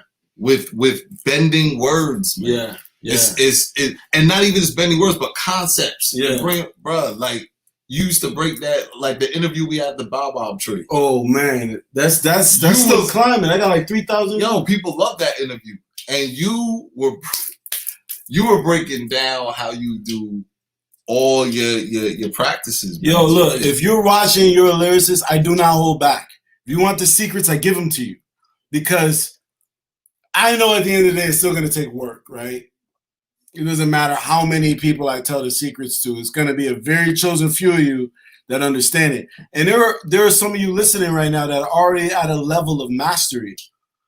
But I am somebody, these people next to me, I don't even know how to hang out with somebody that I haven't tripped with, that doesn't completely think like me, but they know that it's been a very intentional life or death force when it comes to me mastering rap as a specifically as like, if you know me, you know that the next time you see me, I'm gonna level up. All right, so first the first jet like step or the first technique that you feel an individual needs to, master as far as rapping, as far as writing, would be what? The first thing you need to, and I'm saying this as fluent as the night is dark. Flow. The first thing you need to master in rap is flow. And before I even say that, know that lyricism, rapping, and rhyming are three different facets. The first thing you need to master is flow, which is the most important attribute of rapping. Flow is also the easiest and most predisposed for humans because a flow is the timing of the rhythm. So even a baby, a 2-year-old can get a flow down before they know what words are. The flow is there. The flow is there. The flow is all you need. Already off the heartbeat. The flow, if you can master flow, you don't need anything else. You don't need lyrics. You don't need knowledge. You don't need looks. You don't even need a good voice because everything is good with a good flow. If you have a flow, if you master flow, it's like mastering wrestling or jujitsu and MMA. You got enough to get you a belt already. This is why we have Young Thugs. This is why we have any of the modern rappers. Essentially, the modern rappers, they mastered. Is it flow or melody? Flow comes before melody. Flow essentially is melody in its most simplistic form. Yeah. It's like saying water but saying H2O. Right, yeah. Because flow will lead you to melody. Melody to me has to be a uniquely articulated experience because you have to master flow before you can create melody. Only certain humans can create melody because it's a very finite math with melody. You're dealing with tempo, you're dealing with rhythm, you're dealing with time sequence. So you have to create a new pattern within that time sequence to create a melody. But before you get there, you can have flow. You can have somebody that doesn't have the ability to make melodies can have flow. And that's because you can memorize that. You can back at the bit having a bit you didn't know that was a melody till Sarah McLachlan did a cover and said, I didn't know that till I go. I didn't do this till I know. In the snow, I'm on the rain zone in the go. That was yours. Oh shit! But first flow. So master flow. That's the first thing somebody. And you would in a book you'd probably break that down because that just like you did now. You know what I'm saying? Because that's you can't just master somebody's flow. You got to find your flow. Yep, and typically, before you master flow, it comes from emulation. Yeah, so you do master at some point, but so who did you emulate? Yeah. And literally until I met Carlos, I was only into soul music, R&B music, oldies, Earth, Wind and Fire, Gap Band, Heat Wave, OJs, Shy Lights, literally the dopest voice, Al Green, Isley Brothers, Motown Christmas. So it was me trying to emulate them. I remember as early as 10 or 11, I was the guy that, yo, Cam, do the fucking Cisco. I would be like, yeah. I was able to make my voice sound just like Cisco. And then I remember I was 11 and Isaiah Thomas asked me, he was like, yo, what song was it? It was like, Boogie Nights, Boogie with a Boogie. boogie, boogie, boogie, boogie nights. I was able to sing that shit just like them, bro. It was because I was listening to soul hits. And then once I got into rap, once I met Los and he introduced me to rap, like modern rap. Because my uncle introduced me to like Big Daddy Kane. Yeah. And that's when I heard he was doing things like Mac attack is active, Mac you move your wit, the strong song as long as you groove to this. I keep the mic live with. He would be like, strong as long as long, bonga, tonga, shonga, bonga, tonga, thonga, wong. I write the fight, I like the mic, the sight, the right pipe with a pipe to light. It was like I noticed that I would emulate those things. I remember performing Rapper's Delight, so it was all emulation. Until you realize that you got that spirit in you. And then that came later, man. That came once I hit the porch. I realized that I had that spirit in me to create my own melodies. Yeah. So when you were rapping, you weren't really the emulation you look at is when you were emulating soul music and all that, which makes sense because right now you don't even listen to hip hop. You only listen to R&B, and soul, gospel, because it's the cheat code. Because if you can master the flow and the vocal technique of a singer, when you dial back to rap, it's like mastering gymnastics before you become a break dancer. Right.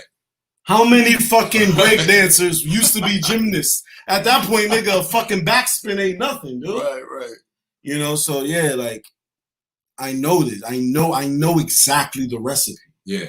And some people listen to me and they hear it. I believe I'm one of the first rappers, if not the only, to verbalize it as detailed as this. Because I don't know if the other rappers got validated before they had to realize it. Yeah, the as detailed as you break it down, absolutely not. That's why I'm like, yo, we need a book, bro. So what would be the next step? Rhyme. But rhyme is like that's almost obvious though, right? So do you mean rhyme in the like how because somebody could rhyme easily. We know that. We've seen not even just the bubble rappers. I'm talking about even the corny like when whitewashing of like commercials and shit. You know what I mean? Yeah. But what about when you say rhyme? And you say this is what you got to master. What do you mean? So even rhyming on an elementary level is proof of genius. Okay. It's just that we're used to it. So even those guys that are trash rhymers have a level of intuitive mathematic genius that is literally embedded in the way they speak, which is beyond words, literally. So rhyming, even if you're able to give off a thought and rhyme it, how advanced is that? If I could say, today I'm going to eat and I'm vegan, so hopefully it ain't meat. Even that, like I had to say something that was so synchronistic that I could even rhyme it and it still made sense. No doubt. But I guess I'm talking about people who don't even rap at all, but they just like mess around and rhyme. Yeah. You know what I'm saying? Like, we're all at a level that we can do it now. Yeah. You know what I mean? The teachers, the corniest people. Yeah. You know what I'm saying? The people who don't even think about it. You know what I mean? Could be like, I'll do a little rap. You know what I'm saying?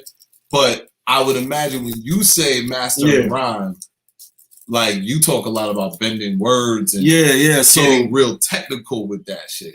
So what I noticed is that real young, one of the first things I noticed that attracted me to rap is that there's something different in the sound when somebody is rhyming more than one syllable. And the syllable is like cat.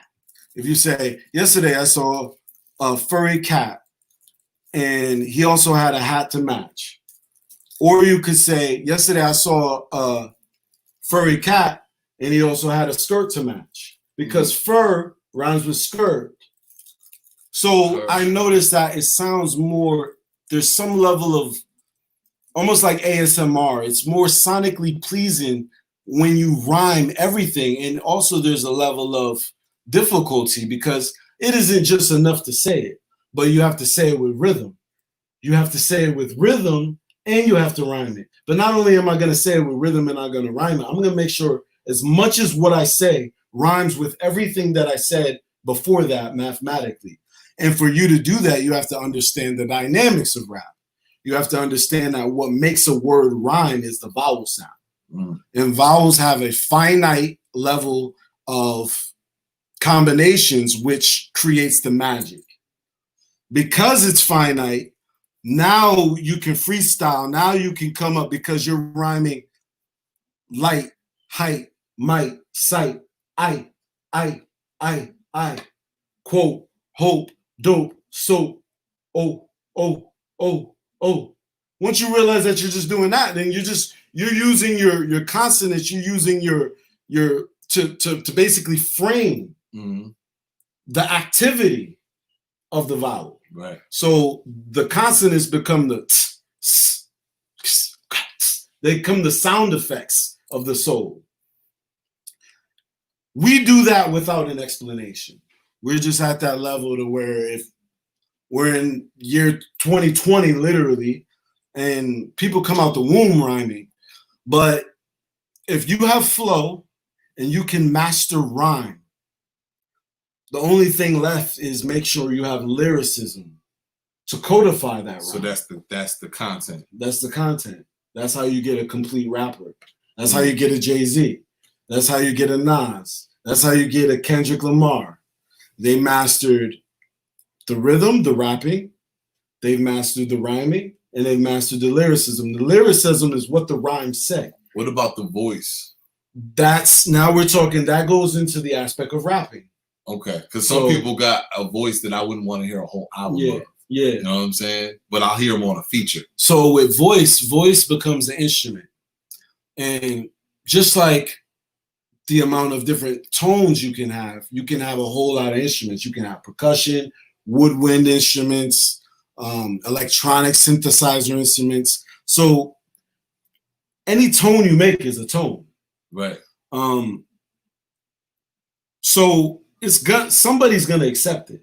Mm-hmm. So, but it's the people who master tonality that win ultimately. Like you got a DMX his tone was, I always say DMX was the real Tupac, minus the knowledge and revolutionary aspect. Like the thug aspect of Tupac was actually DMX.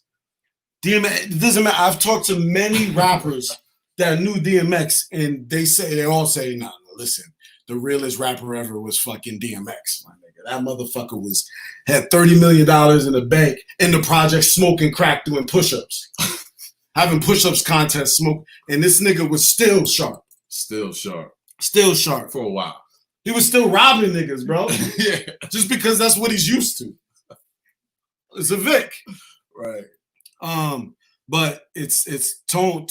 That's why I said in that flow, in that rapping category, you can do everything else. Just like in the Trinity I explained to you before, where it's mastery, excellence, and greatness. You can achieve greatness without mastery or excellence. You can achieve rap, hip-hop prominence without rhyming prowess or lyrical prowess. If you strictly have a flow, which also is a category for rhythm, melody, and vocal tone.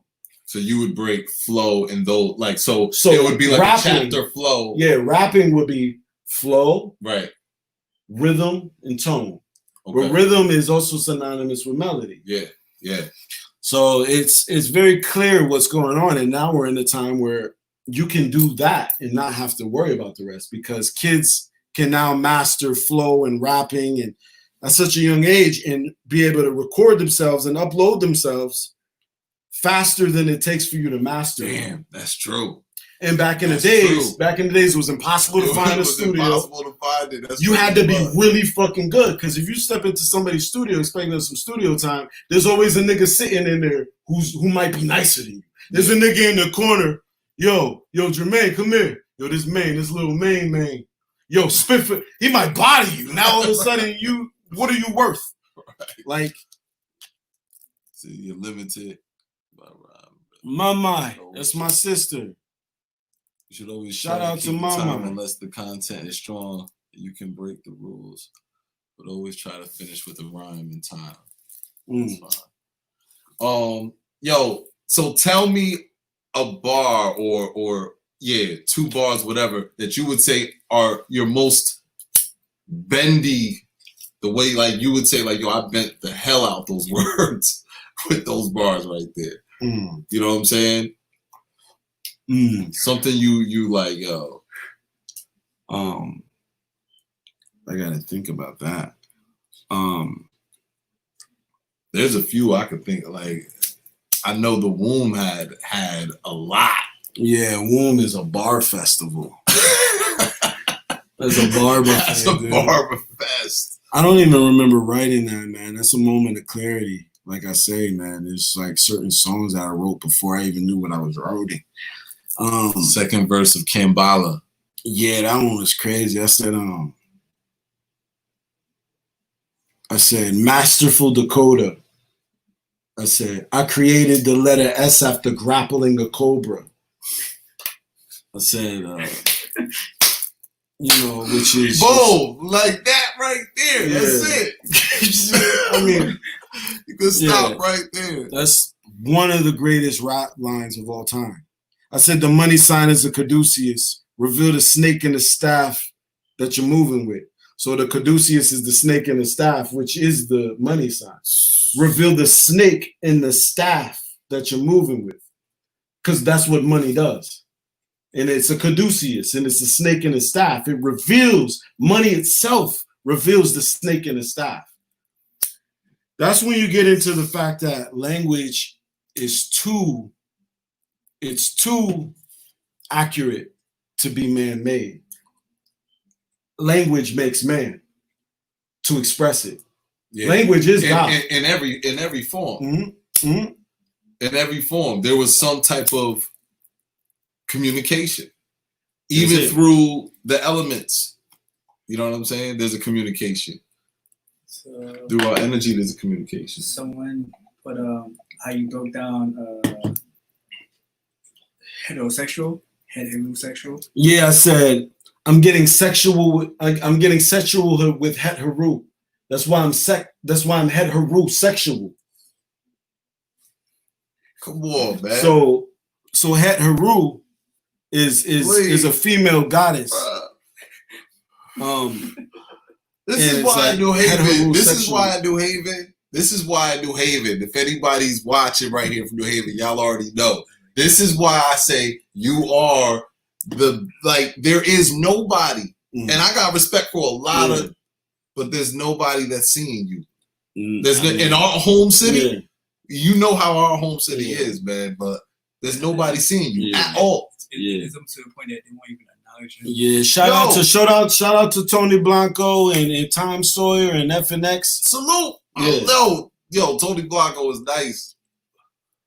But I'm sorry, man.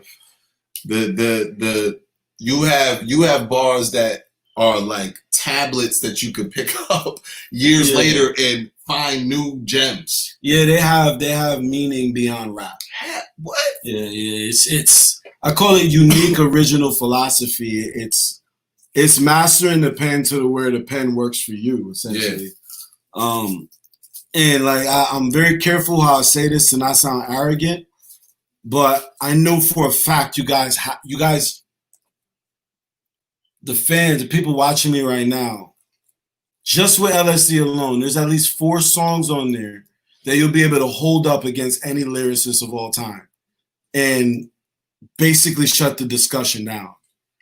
I'm like, okay, listen, I give the power and I give the just due respect to everybody. Like, there are other wolves. There's King Los, there's Daylight, there's K Reno, there's Cannabis, there's Mickey Fax, there's Royce the 5'9", Eminem, Jay-Z, Jay Electronica, Absol. But I will say that I promise you, I will have the most comprehensive, thought-provoking rhyme schemes out of everyone combined at some point. Because I know it and it's already been written. There's songs that if I erase all the songs that I've released previously and only release what I'm about to release, it will have an even greater effect than it did before I was released. It's when you know it and you keep doing it. Imagine if you could work out and never have a limit, like your muscles never stop growing and you never feel pain. I'm basically on rep 5 billion at this point. Yo, like, and I'm not going to stop, because after this, I tricked myself to thinking that I'm terrible. So after all of the lights go off and I take off this hat and reveal this fucking dilapidated fro, and I take off these dangulations, I will go back and I will convince myself I'm terrible, and I'll start from square one again.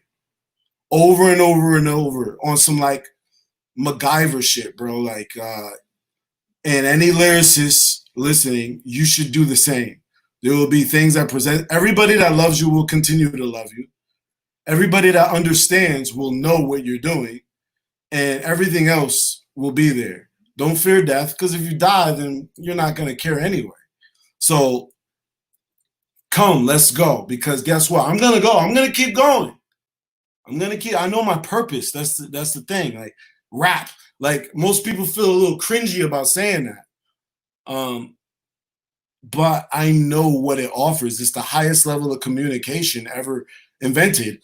Pyramids, rap. What's the greatest black creation? Hip hop or the pyramids? Damn. Or are they completely synonymous? Are they the same thing? They're the same thing. They're the same thing. Why? Because no matter what language or no matter where you're from, you can understand it. That's it. Based on what we were talking about before, with just the rhythm and the flow alone. They're the same thing. I was listening to Michael Jackson. He's like, somebody. He was rapping. Hell yeah. And that's a preview to what's about to come to y'all. My next single, don't think I forgot. I might even tell y'all the name right now. Listen, Michael Jackson never died. Let's just say that. Yeah, you know what I'm talking about. Yeah, you never released that. You never. Okay. All right. This is what these earthlings are about to get. Not calling you earthlings, because a lot of you aren't. But tell them about, tell them the first time you heard that. 333, that's the, oh man, bruh. First time I heard that, man, I don't have the recording anymore either, what you gave me. But yeah, man, I play that for so many people, man. I played that on repeat. Just the way you talking about flow, melody, you know what I'm saying? And all that through that whole thing, and just rapping and rhyming. That's a perfect example right there. You know what I mean? The way you flowed on that, I'm good, bro. Yeah, it's I've been giving you guys, so you know when you go to a nice restaurant, they come out with them crab cakes first.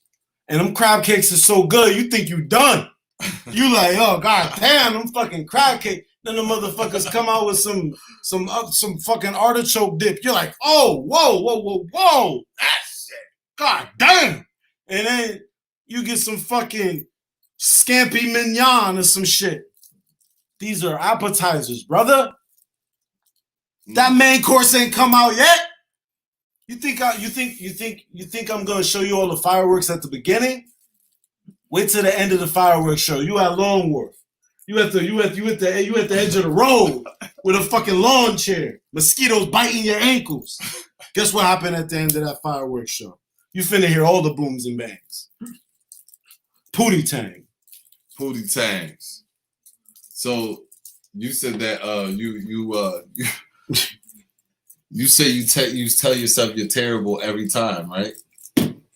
Yes. That's down the stairs. That's a cheat code. See, people don't do that. They want to say I'm good. Wipe that sweat off. The work is done. Ain't shit. Yeah, right. No, you're not shit. Go up more. That's harder. The scary thing about the mind is it's not like the body. Right. See, LeBron, there will be a day where LeBron is 50 years old. Yeah. There will be a day, guaranteed, that there'll be a day where he is too old though. But the mind? I think LeBron's gonna go till he's 65. It's very possible. Yo, LeBron might be a I bad think- example. I think LeBron gonna go till he's 65 years Especially old, with them bro. steroids. Yeah, exactly. They said that nigga They got spent- more shit, more technology shit. The 5G's out? Yeah. Oh, these these athletes are gonna be going to their like 70. That nigga's chipped up. Yeah, You can get his blood pressure You see during the those game. rings? You see those rings they got for the? You see the rings that they got tested for the COVID, Oh my! So they get 24 access to their temperature and everything. so they can get 3 days ahead if it's potential COVID, all that. These rings that they put on, but I'm telling you, that's gonna make these athletes go far. They gonna be going harder, Yeah. and they're gonna say, "Yo, we're gonna put technology in them. We're gonna get crazy ass games. These motherfuckers are gonna be doing flips for their fucking dunks Yeah. in the game." And it's gonna be like, yo, they're gonna go longer. Yeah. It might not be that extreme, but I do believe these players are gonna start getting definitely injected with some technology that's Oh, gonna this is happen. just a normal vaccine. No problem. And they're gonna be like, shoo, shoo. You know I what mean, I'm bro, I knew there was a problem with LeBron when I saw high quality video footage of him at 13.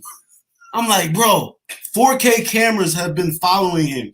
He has no history of height in his family. I'm like, yo, they've been pumping this motherfucker up with some wild. LeBron James, no injuries in his whole entire life. Yo, there's a doctor. His ankles are this thick, bro. Yo, there's a doctor that presented to the NBA that said, "What if I could give you 50 LeBrons?" Yeah, yeah. What? I.e. fucking Zion Williams. Bro, that guy's literally 300 pounds, Come on, jumping from the free throw line. He's not even a guy, he's a kid. He's a kid, He's man. a kid.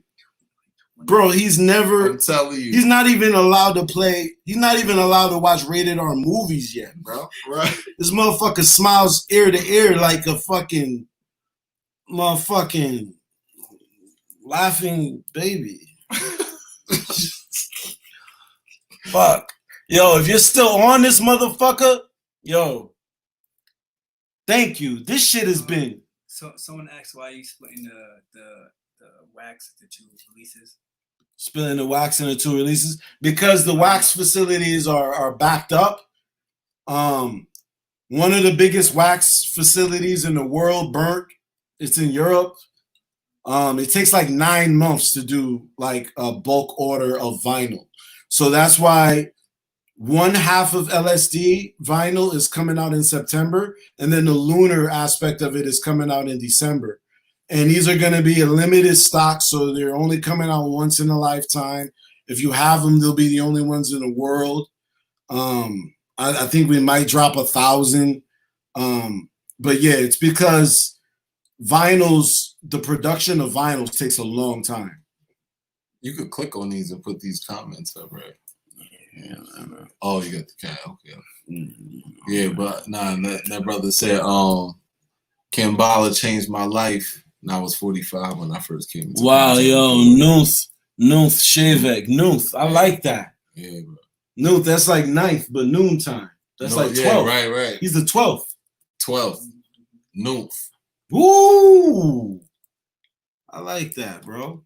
And I appreciate, like, Cambatta definitely is something that I know as a lyricist will be hard to ever top because I did it so, it happened without thought. It happened without thought. And that to trick yourself into not thinking, I mean, is impossible. There's no way to trick yourself into not thinking without, like, it's something that you can prepare for. So you mean not thinking like not thinking, just going, flowing, or do you mean Flow state to flow state. capture and Yeah. get a consistent level That's of a flow psychedelic state. Yeah, it's That's something. psychedelic. It's something that's so passive and so it's so mercurial, meaning that once you put your finger on it, it goes beyond it. Mercury as an element, you can never put your finger on it because the element itself. Hold on. The element itself. The element of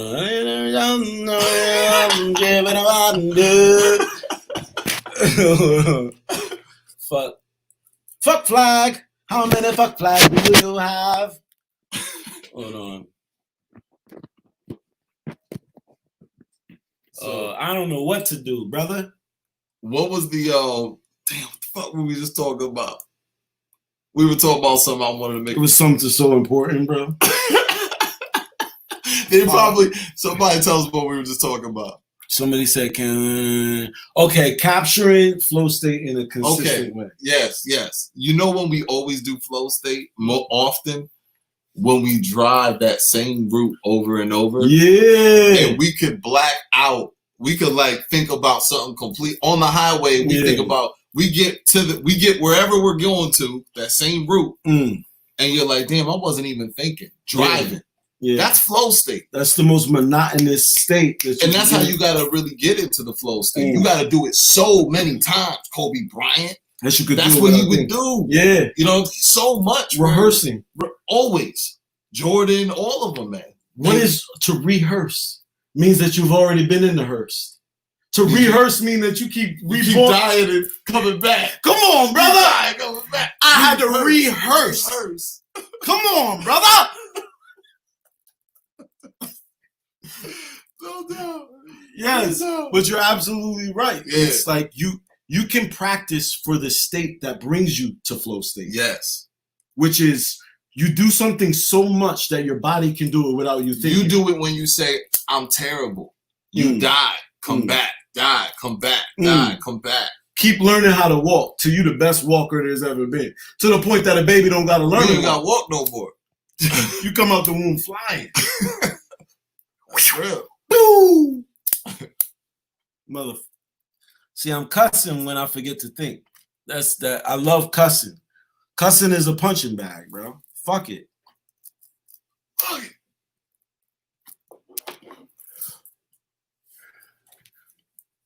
I'm watching this live straight out of South Africa. Yo, South Africa. That's the mouth ladder, bro. Who's the restroom? Yeah, that restroom, boy. That chariot.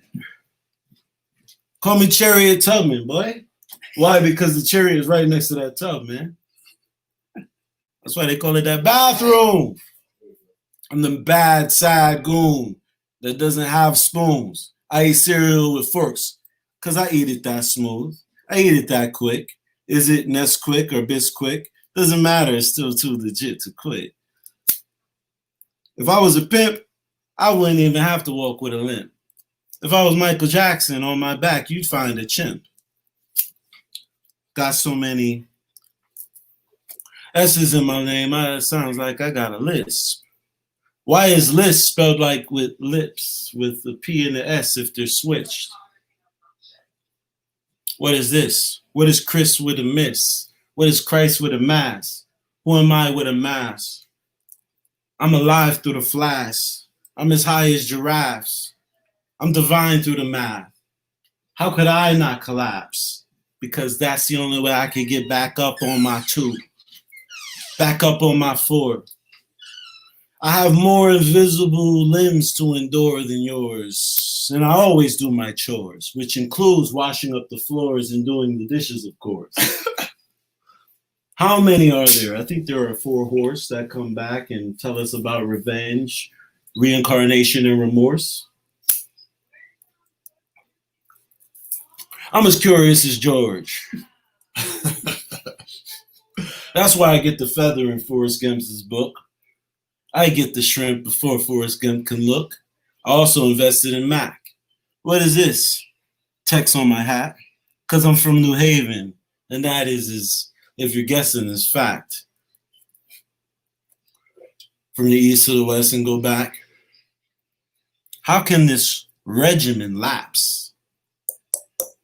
Religious routine. I did it through dreams. So this is reminding me of a riddle or scheme from the middle of Queens to the center of Bronx. I am dismembering cops because they never will stop. Hit him with that heckler shot, his head will just pop. Woo-hoo-hoo-hoo-hoo. How much melanin does melanin got? I know I'm on a set and we're just trying to reenact, but I never get props. So I have to do improv. I got that gentleman. Man, the big yellow hat. Crotch. I got a gentleman's crotch. Which isn't gentle and so washed. Talk to me about self-defense, man. Creating our own self-defense and shit. How does that look? How you think that looks? So look. What happens if we get rid of police? It has to go back to the man defending his family and establishments having paid security, 24-hour security. And then the roads, because they're tended to by the state, you have people that strictly give out tickets. For anything else, you have people who are trained in psychology, therapists. Those are your police in a sense.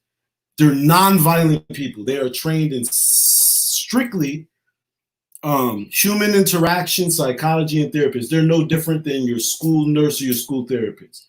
These are people who if you're selling drugs on the block and you got an M16, you're gonna get approached by somebody not in a uniform that says, "Brother, I am informing you that you are being seen. I'm not here to threaten you, but you will be cited." They're accompanied by two armed, like men that are only armed with things that can paralyze you, nothing that can kill you.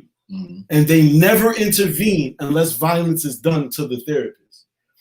The police should always be the victims and never the perpetrators. They should only come in peace and not have anything that can potentially harm us. Because if we kill them, then it's obvious we're violent. Now, if it comes to a point where they're doing a bust and they're trying to bust a gang, you have a sniper. Mm. You intervene with a warning first. You say, if you do not put down your weapons, we're going to enter. They have, whatever they need with technology. They can fucking send, they can send a drone in that motherfucker and warn everybody. So you're saying it wouldn't be a thing of getting rid of the police. It would be a thing of changing the ways of the police. Yes. Okay. Yes. Because they're not gonna just give up. They're not gonna just be like, fuck it, everybody, oh no, fuck it. They're gonna want to guard, to serve and protect their fucking land. It's not to serve and protect us. The corporation, they're making sure the sheep are tended to and are not killing the other sheep, you know what I mean? Mm-hmm. Like, so yeah, like police should only be there to essentially ticket you and warn you. And only in the worst circumstances should there ever be a gun, and it should only be a sniper that gets told. It should have to go down like the cop should be the only one getting killed first, because that's their job. It's like a fireman. It's their job to go in. They have the responsibility. Yeah, it's just responsibility as being the authority. Like it's like a teacher. If you beat up a teacher, you're fucked. The teacher can't hit you back. The thing is, though, I feel like there's a way for us to really organize for our own self-defense. That's the best case scenario. But I feel like we got to get away from the nation changing talk. This nation is not changing. Mm. Yeah, they're not letting It's America. Yeah. It's not changing. This is it. This is what you got. So in your small community, you got to change. You know what I'm saying? That's the best you're going to do. Do you have water? You do? Yeah. Can you grab him a cup of it? Yo, could you get him some CMOS too? Oh, shit. Yes, yeah, please. Yeah, Huh? I got to show you it first. Yeah. But yeah, man, that the nation's not changing. But we could do things in our small communities, grassroots levels where it's at. You know what I'm saying? So I feel like we can really create that self-defense. COVID exposed some major things to me and to everybody. Yeah. And that is the essentials. The essentials is where we are at. And we had to figure out a way to handle the essentials. We had to figure out a way for education. Schools had to figure it out. We had to do a lot of homeschooling and get a little taste of it. We didn't get a lot. We feel like we got a lot, but we didn't. You know what I'm saying? We had to do, even with food. Yeah. You know what I'm saying? Either you stock up or you start to think, damn, I should have been growing some stuff like so-and-so in their garden. Because they're getting fresh vegetables and all that. What if we end up there? Yeah. All was possibility. Exactly. Everything, thank you, bro. Everything was possibility. So it's like with self-defense, it's the same shit. Yeah. This is where we at too. Yeah. Yo, what are we gonna do? We gotta do our own. We could do it in a small way, but the trend that shit goes big off the trends. Yeah. So if a trend begins from small little towns, it gets publicized. Yeah. We can see a change in that. We can start seeing a shift in the self-defense. You know what I'm saying? It's I like to, if I'm not using blind as a measuring stick, I'm using animals, right? They almost completely symbolize different attributes or principles of man, just holistically in themselves. This is why we compare the zodiacs to different elements or animals. That was psychedelic, man. We were talking about that water. Yeah. That was psychedelic drinking that shit, brother. That water when you need it. When I needed it. It's a serious chemical combination. But, yo. On IG, there's someone called Distorted Fucking Reality. Says, that's Kurt's niece. Kurt's niece. Cool. Yeah, I guess your uncle. Okay. Oh yes, that's Ashley. Yo, Ashley Carbone, what's good? That's my cousin right there, man. Tell Kurt I gotta come see him. I haven't been to New Haven in a million years. So, yo, much love to everybody, all my family. I know my sisters is watching. Everybody's watching. Just know that I'm about to iron out all the wrinkles, and the impossible is real, and magic is the easiest. It's so easy. It's Chuck E. Cheese. We dancing with we not dancing with no rats though. I'll tell you that much. What are you talking about before that? Self-defense. Self-defense. So I like to use animals as an example. Animals don't have a government, and they all have to protect themselves. Yeah. And they do it fearlessly. If an animal is alive and you see an animal, that animal has fought. That animal has slept outside. That animal has foraged for food, and since the day it was born, it was like, yo, you see your parents? Like, God damn, that might be the last day you see them motherfucker. So, yes, absolutely. Like, every man should know how to build a house, plumb the house, do plumbing, electricity, should know how to protect his family.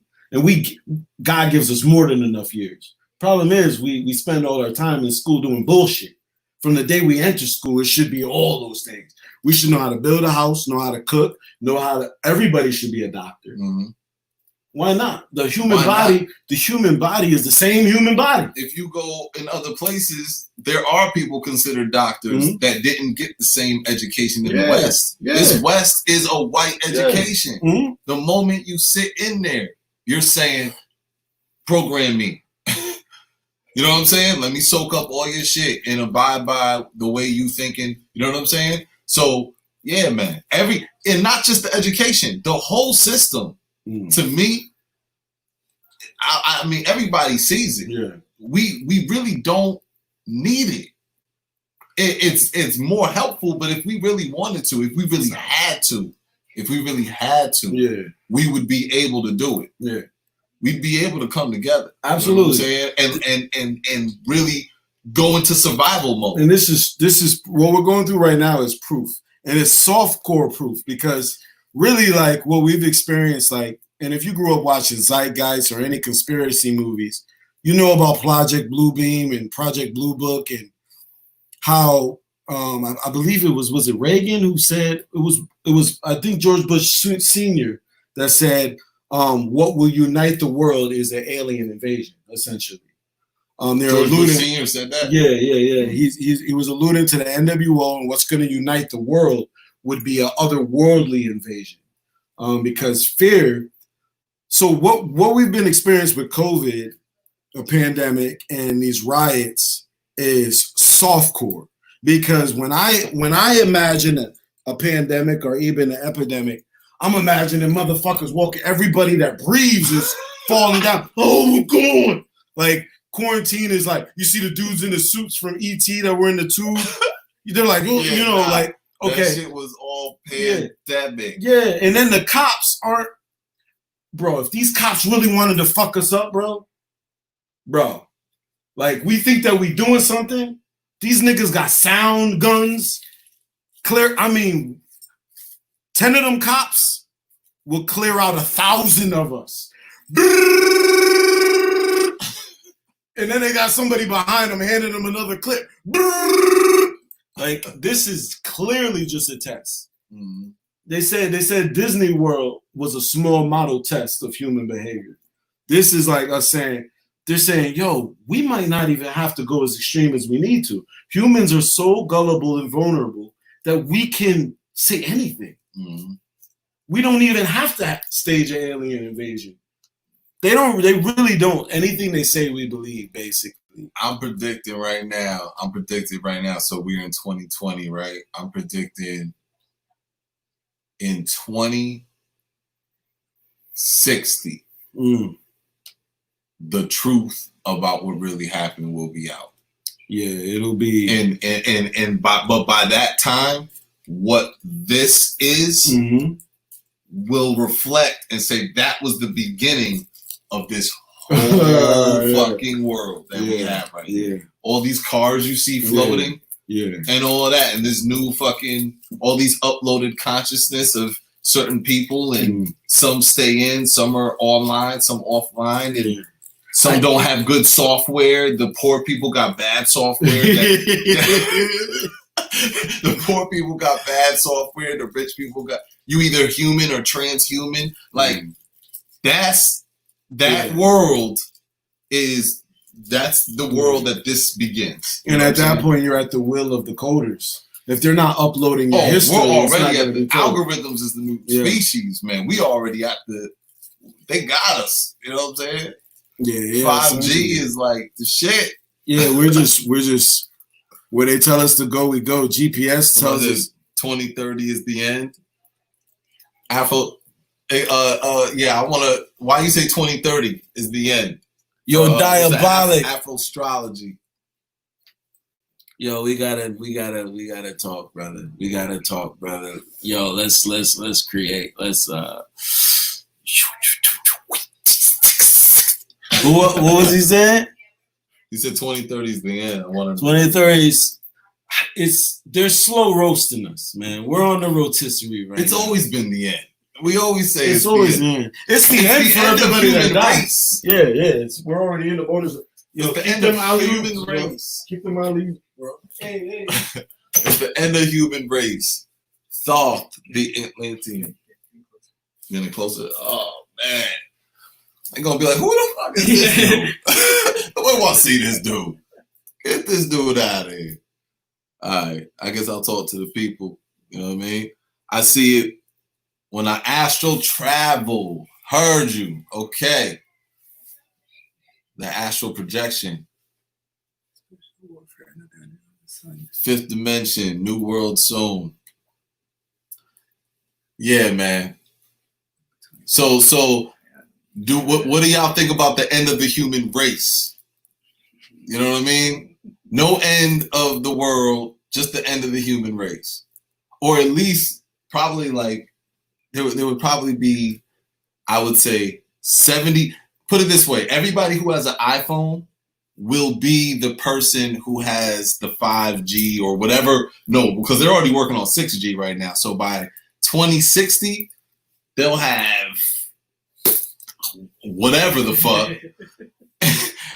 Those people who get the iPhone will be the people that have that. The rest of the people that have like an Obama phone or whatever, they will have the bad, they'll be a human. They'll just be the human. They'll be the ones trying to survive. Like, yo, we're the last humans. My name is Jay. Son of, I don't know. Yo, that's fucked up. Back in the day, you'd be able to say at least, my name is Jon Snow, son of Ned Stark. You know what I'm saying? Even if you didn't see the dude, you knew, you know what I'm saying? That was your, but now, if you had to go back to it, right now, it would be like, my name is Cam. Well, you probably know, but for me, it's like, you know, my name is Jay. So he might look like me. I don't know. There's a lot of us watching right now that know exactly how that feels. but yeah. Well, so I was saying that whoever has an iPhone right now will be the ones that end up having the whole conscious upload of whatever new technology to be up there to be transhuman. Yeah. You know what I'm saying? The option's going to be transhuman. That's like having the iPhone. These are getting smaller and smaller. Eventually they'll be sizes of a fucking blood cell. You know what I'm saying? You could just... What if literally the plane that we exist on, whether it be this round globe suspended in space, or it be a plane of infinite existence, is about to end? But it depends on us creating quantum information and computing and new age technology in order for us to suspend our consciousness in, and everything that we've gone through, including slavery and what we perceive as all these changes that are taking away our consciousness, is necessary for panspermia to occur. And we're about to enter a new episode. And the only way for us to kind of be uploaded into the ether is to allow ourselves to become transhuman. Yes. Yeah, that sounds like exactly what the fuck it is. Yeah. Because I can't.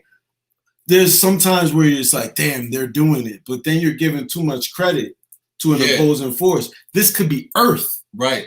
And this could be Earth, and the cosmos God don't make no mistakes.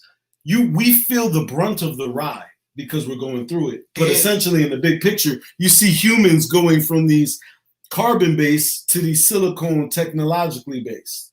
And like we came from technology anyway. Mm-hmm. There's code in the cosmos. Mm-hmm. You know what I'm saying? There's ones and zeros in our DNA. So you know, this is nothing compared to what we came from. You know what I'm saying? Mm-hmm. We could essentially be going to where we came from. Yes. Which is more advanced than where we are now. Yeah. You know what I mean? It's the end. So yeah, I feel you. I see you. Are we experiencing God creating itself through us? Like there's this transcendental point where technology meets consciousness, and that's the God that created us through this time distortion. And because it needed to be made, it needed to create us in the past in order to ensure it becomes made. So in order to get to that point, it has to get to a point where natural man and artificial man become reflective. And at that point, you get this quantum God. And it might not be as evil and heinous as we see it. Is like, well, I will say this. I feel like on one end, yes, on what you're saying, mm-hmm. I agree with that, 100%. But I believe the ones who are tapped into knowing that are the individuals that are capitalizing on that for their benefit. Oh, absolutely. On a surface level, they're trying to keep it. That's why consciousness. That's why consciousness. There's a war for our consciousness. Mm-hmm. They don't want us to tap in to what they've tapped into through those sacred plants, through those spores. You know what I'm saying? They don't want us to tap into that, because that really is where we start to get the understanding of what all of this really is. You know what I'm saying? And of course, if you do your studies on emerald tablets and all that, shout out to Brother Rich and Billy Carson. But if you even study that, you know where all this is. If the masses actually understood that, you know what I mean, that would be that's why consciousness has to be limited. We gotta funnel the information that we want you to know about what you could do with your consciousness. You ever see that documentary Third Eye Spies? Mm. Go watch Third Eye Spies. I recommend Third Eye Spies to everybody, yo. Mm. It's a documentary about CIA Starlight Project where they had psychics. Mm. For CIA's been using them for over 16 years, using psychics, and now they declassified them finally. And these old dudes who were scientists working with for the CIA, they were like, now we can finally tell our story. Mm. And yo, bruh, they had psychics because the Russians were fucking with the scientists. Yeah, they were using for remote viewing too. Remote viewing. That's what it basically was. Mm-hmm. You know what I'm saying?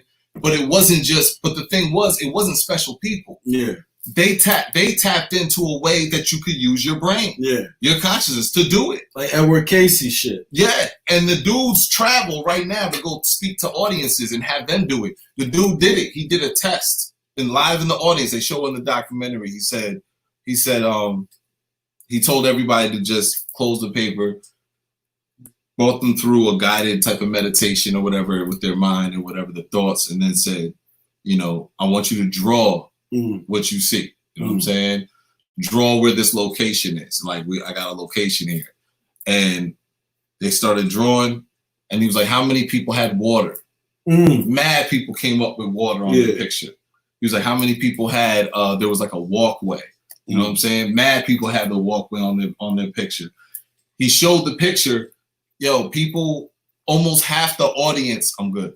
Almost half the audience had almost identical to what the picture was, the location. You know what I'm saying? And that was remote viewing. He was like, everybody can do this. But the thing was, the CIA didn't want that. They didn't want people to think psychics are real. That this is actually something you can do. So they made it where, that's ridiculous. You can never do that. Yes, you can. With your consciousness, you can. They don't want your consciousness to know that you can heal your body, right? They don't want you to know that you can really restore your body and heal and not use Western medicine. They don't want you to know that. So they limit your consciousness. Most people who have taken psychedelics and had that experience, or even had a psychedelic experience naturally, know that you can do that. But the masses can't understand that. So there's this war on our consciousness for us to not know what's really going on with this whole technology and where we're really going. The distraction, everything. It's it goes down to Cain and Abel and the shepherd and the lamb. And also, if you even think about, I always bring it back to Wizard of Oz, which there's actually like 14 books in that series. Like a lot of it, we a lot of people aren't exposed to. But essentially at the end, you had the Scarecrow looking for a brain. You had Dorothy looking for home, looking to get back home. And you had the Tin Man looking for heart. And you had the Lion looking for courage. And once they met the Oz, they realized, number one, it was a regular man. And number two, all he gave them was a certificate telling them that they already have all those things. So it's the same thing. I have to create this grandiose illusion to keep you in the state of mind as somebody in a constant state of need. That way you can empower them. Because once you realize that you don't need anything, essentially you're not a lamb, you're not a sheep, you're a shepherd, and you're not a consumer. You're an owner. You're an owner. And there's no way that anybody can become exceedingly rich unless somebody is also equally poor. That's on some realm.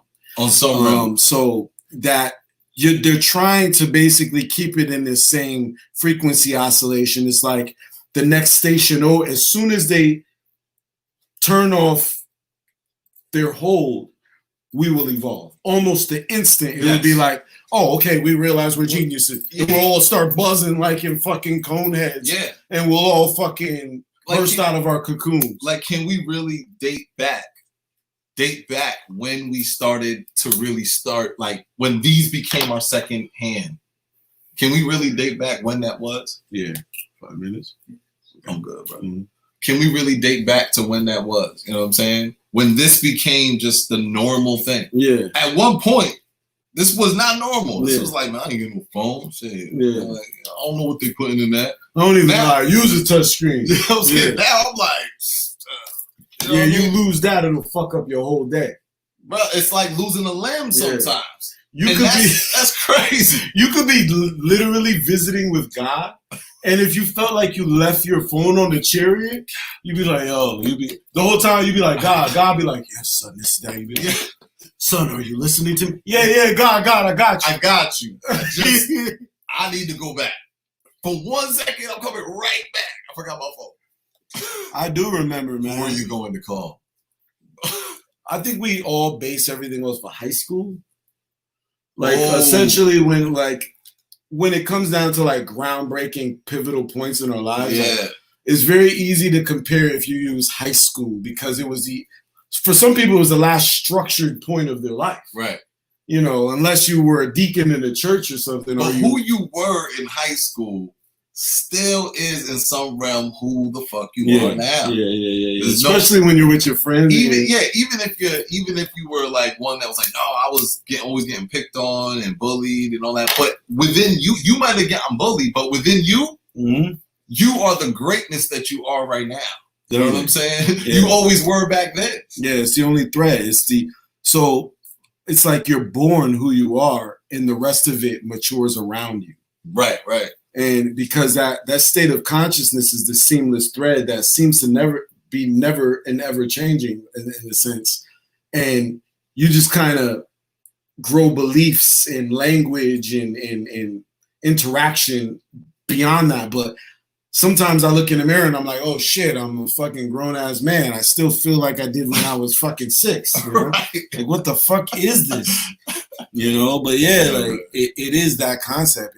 Keeping that light it's like running through the dark temple and you're running, you're dodging, and you got to keep that torch lit the whole time. And that, Michael Jackson, I'm looking for my childhood. Like he was always in search for his childhood because he knew that was where pure imagination was. Yeah, always. A little too much.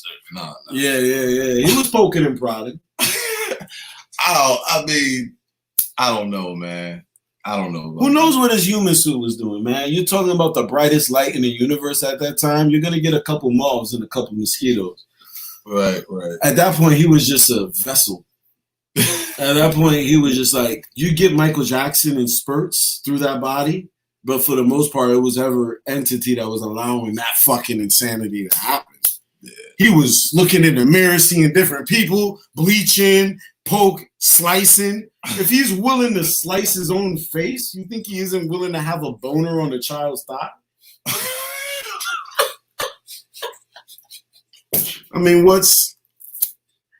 Was more or less. Yeah. And if your kids are watching, I'm sorry. This is definitely not. Listen, please don't stop listening. Like, sorry. Please don't mind me. Please don't fuck with me. Please don't hurt me. But especially if you've been through that trauma. So much of us have been through sexual trauma. Like, sometimes it's good to, and I say us. I don't know if I might have been fucking molested, though. I don't know. Like, if I have, I don't remember it. The sexual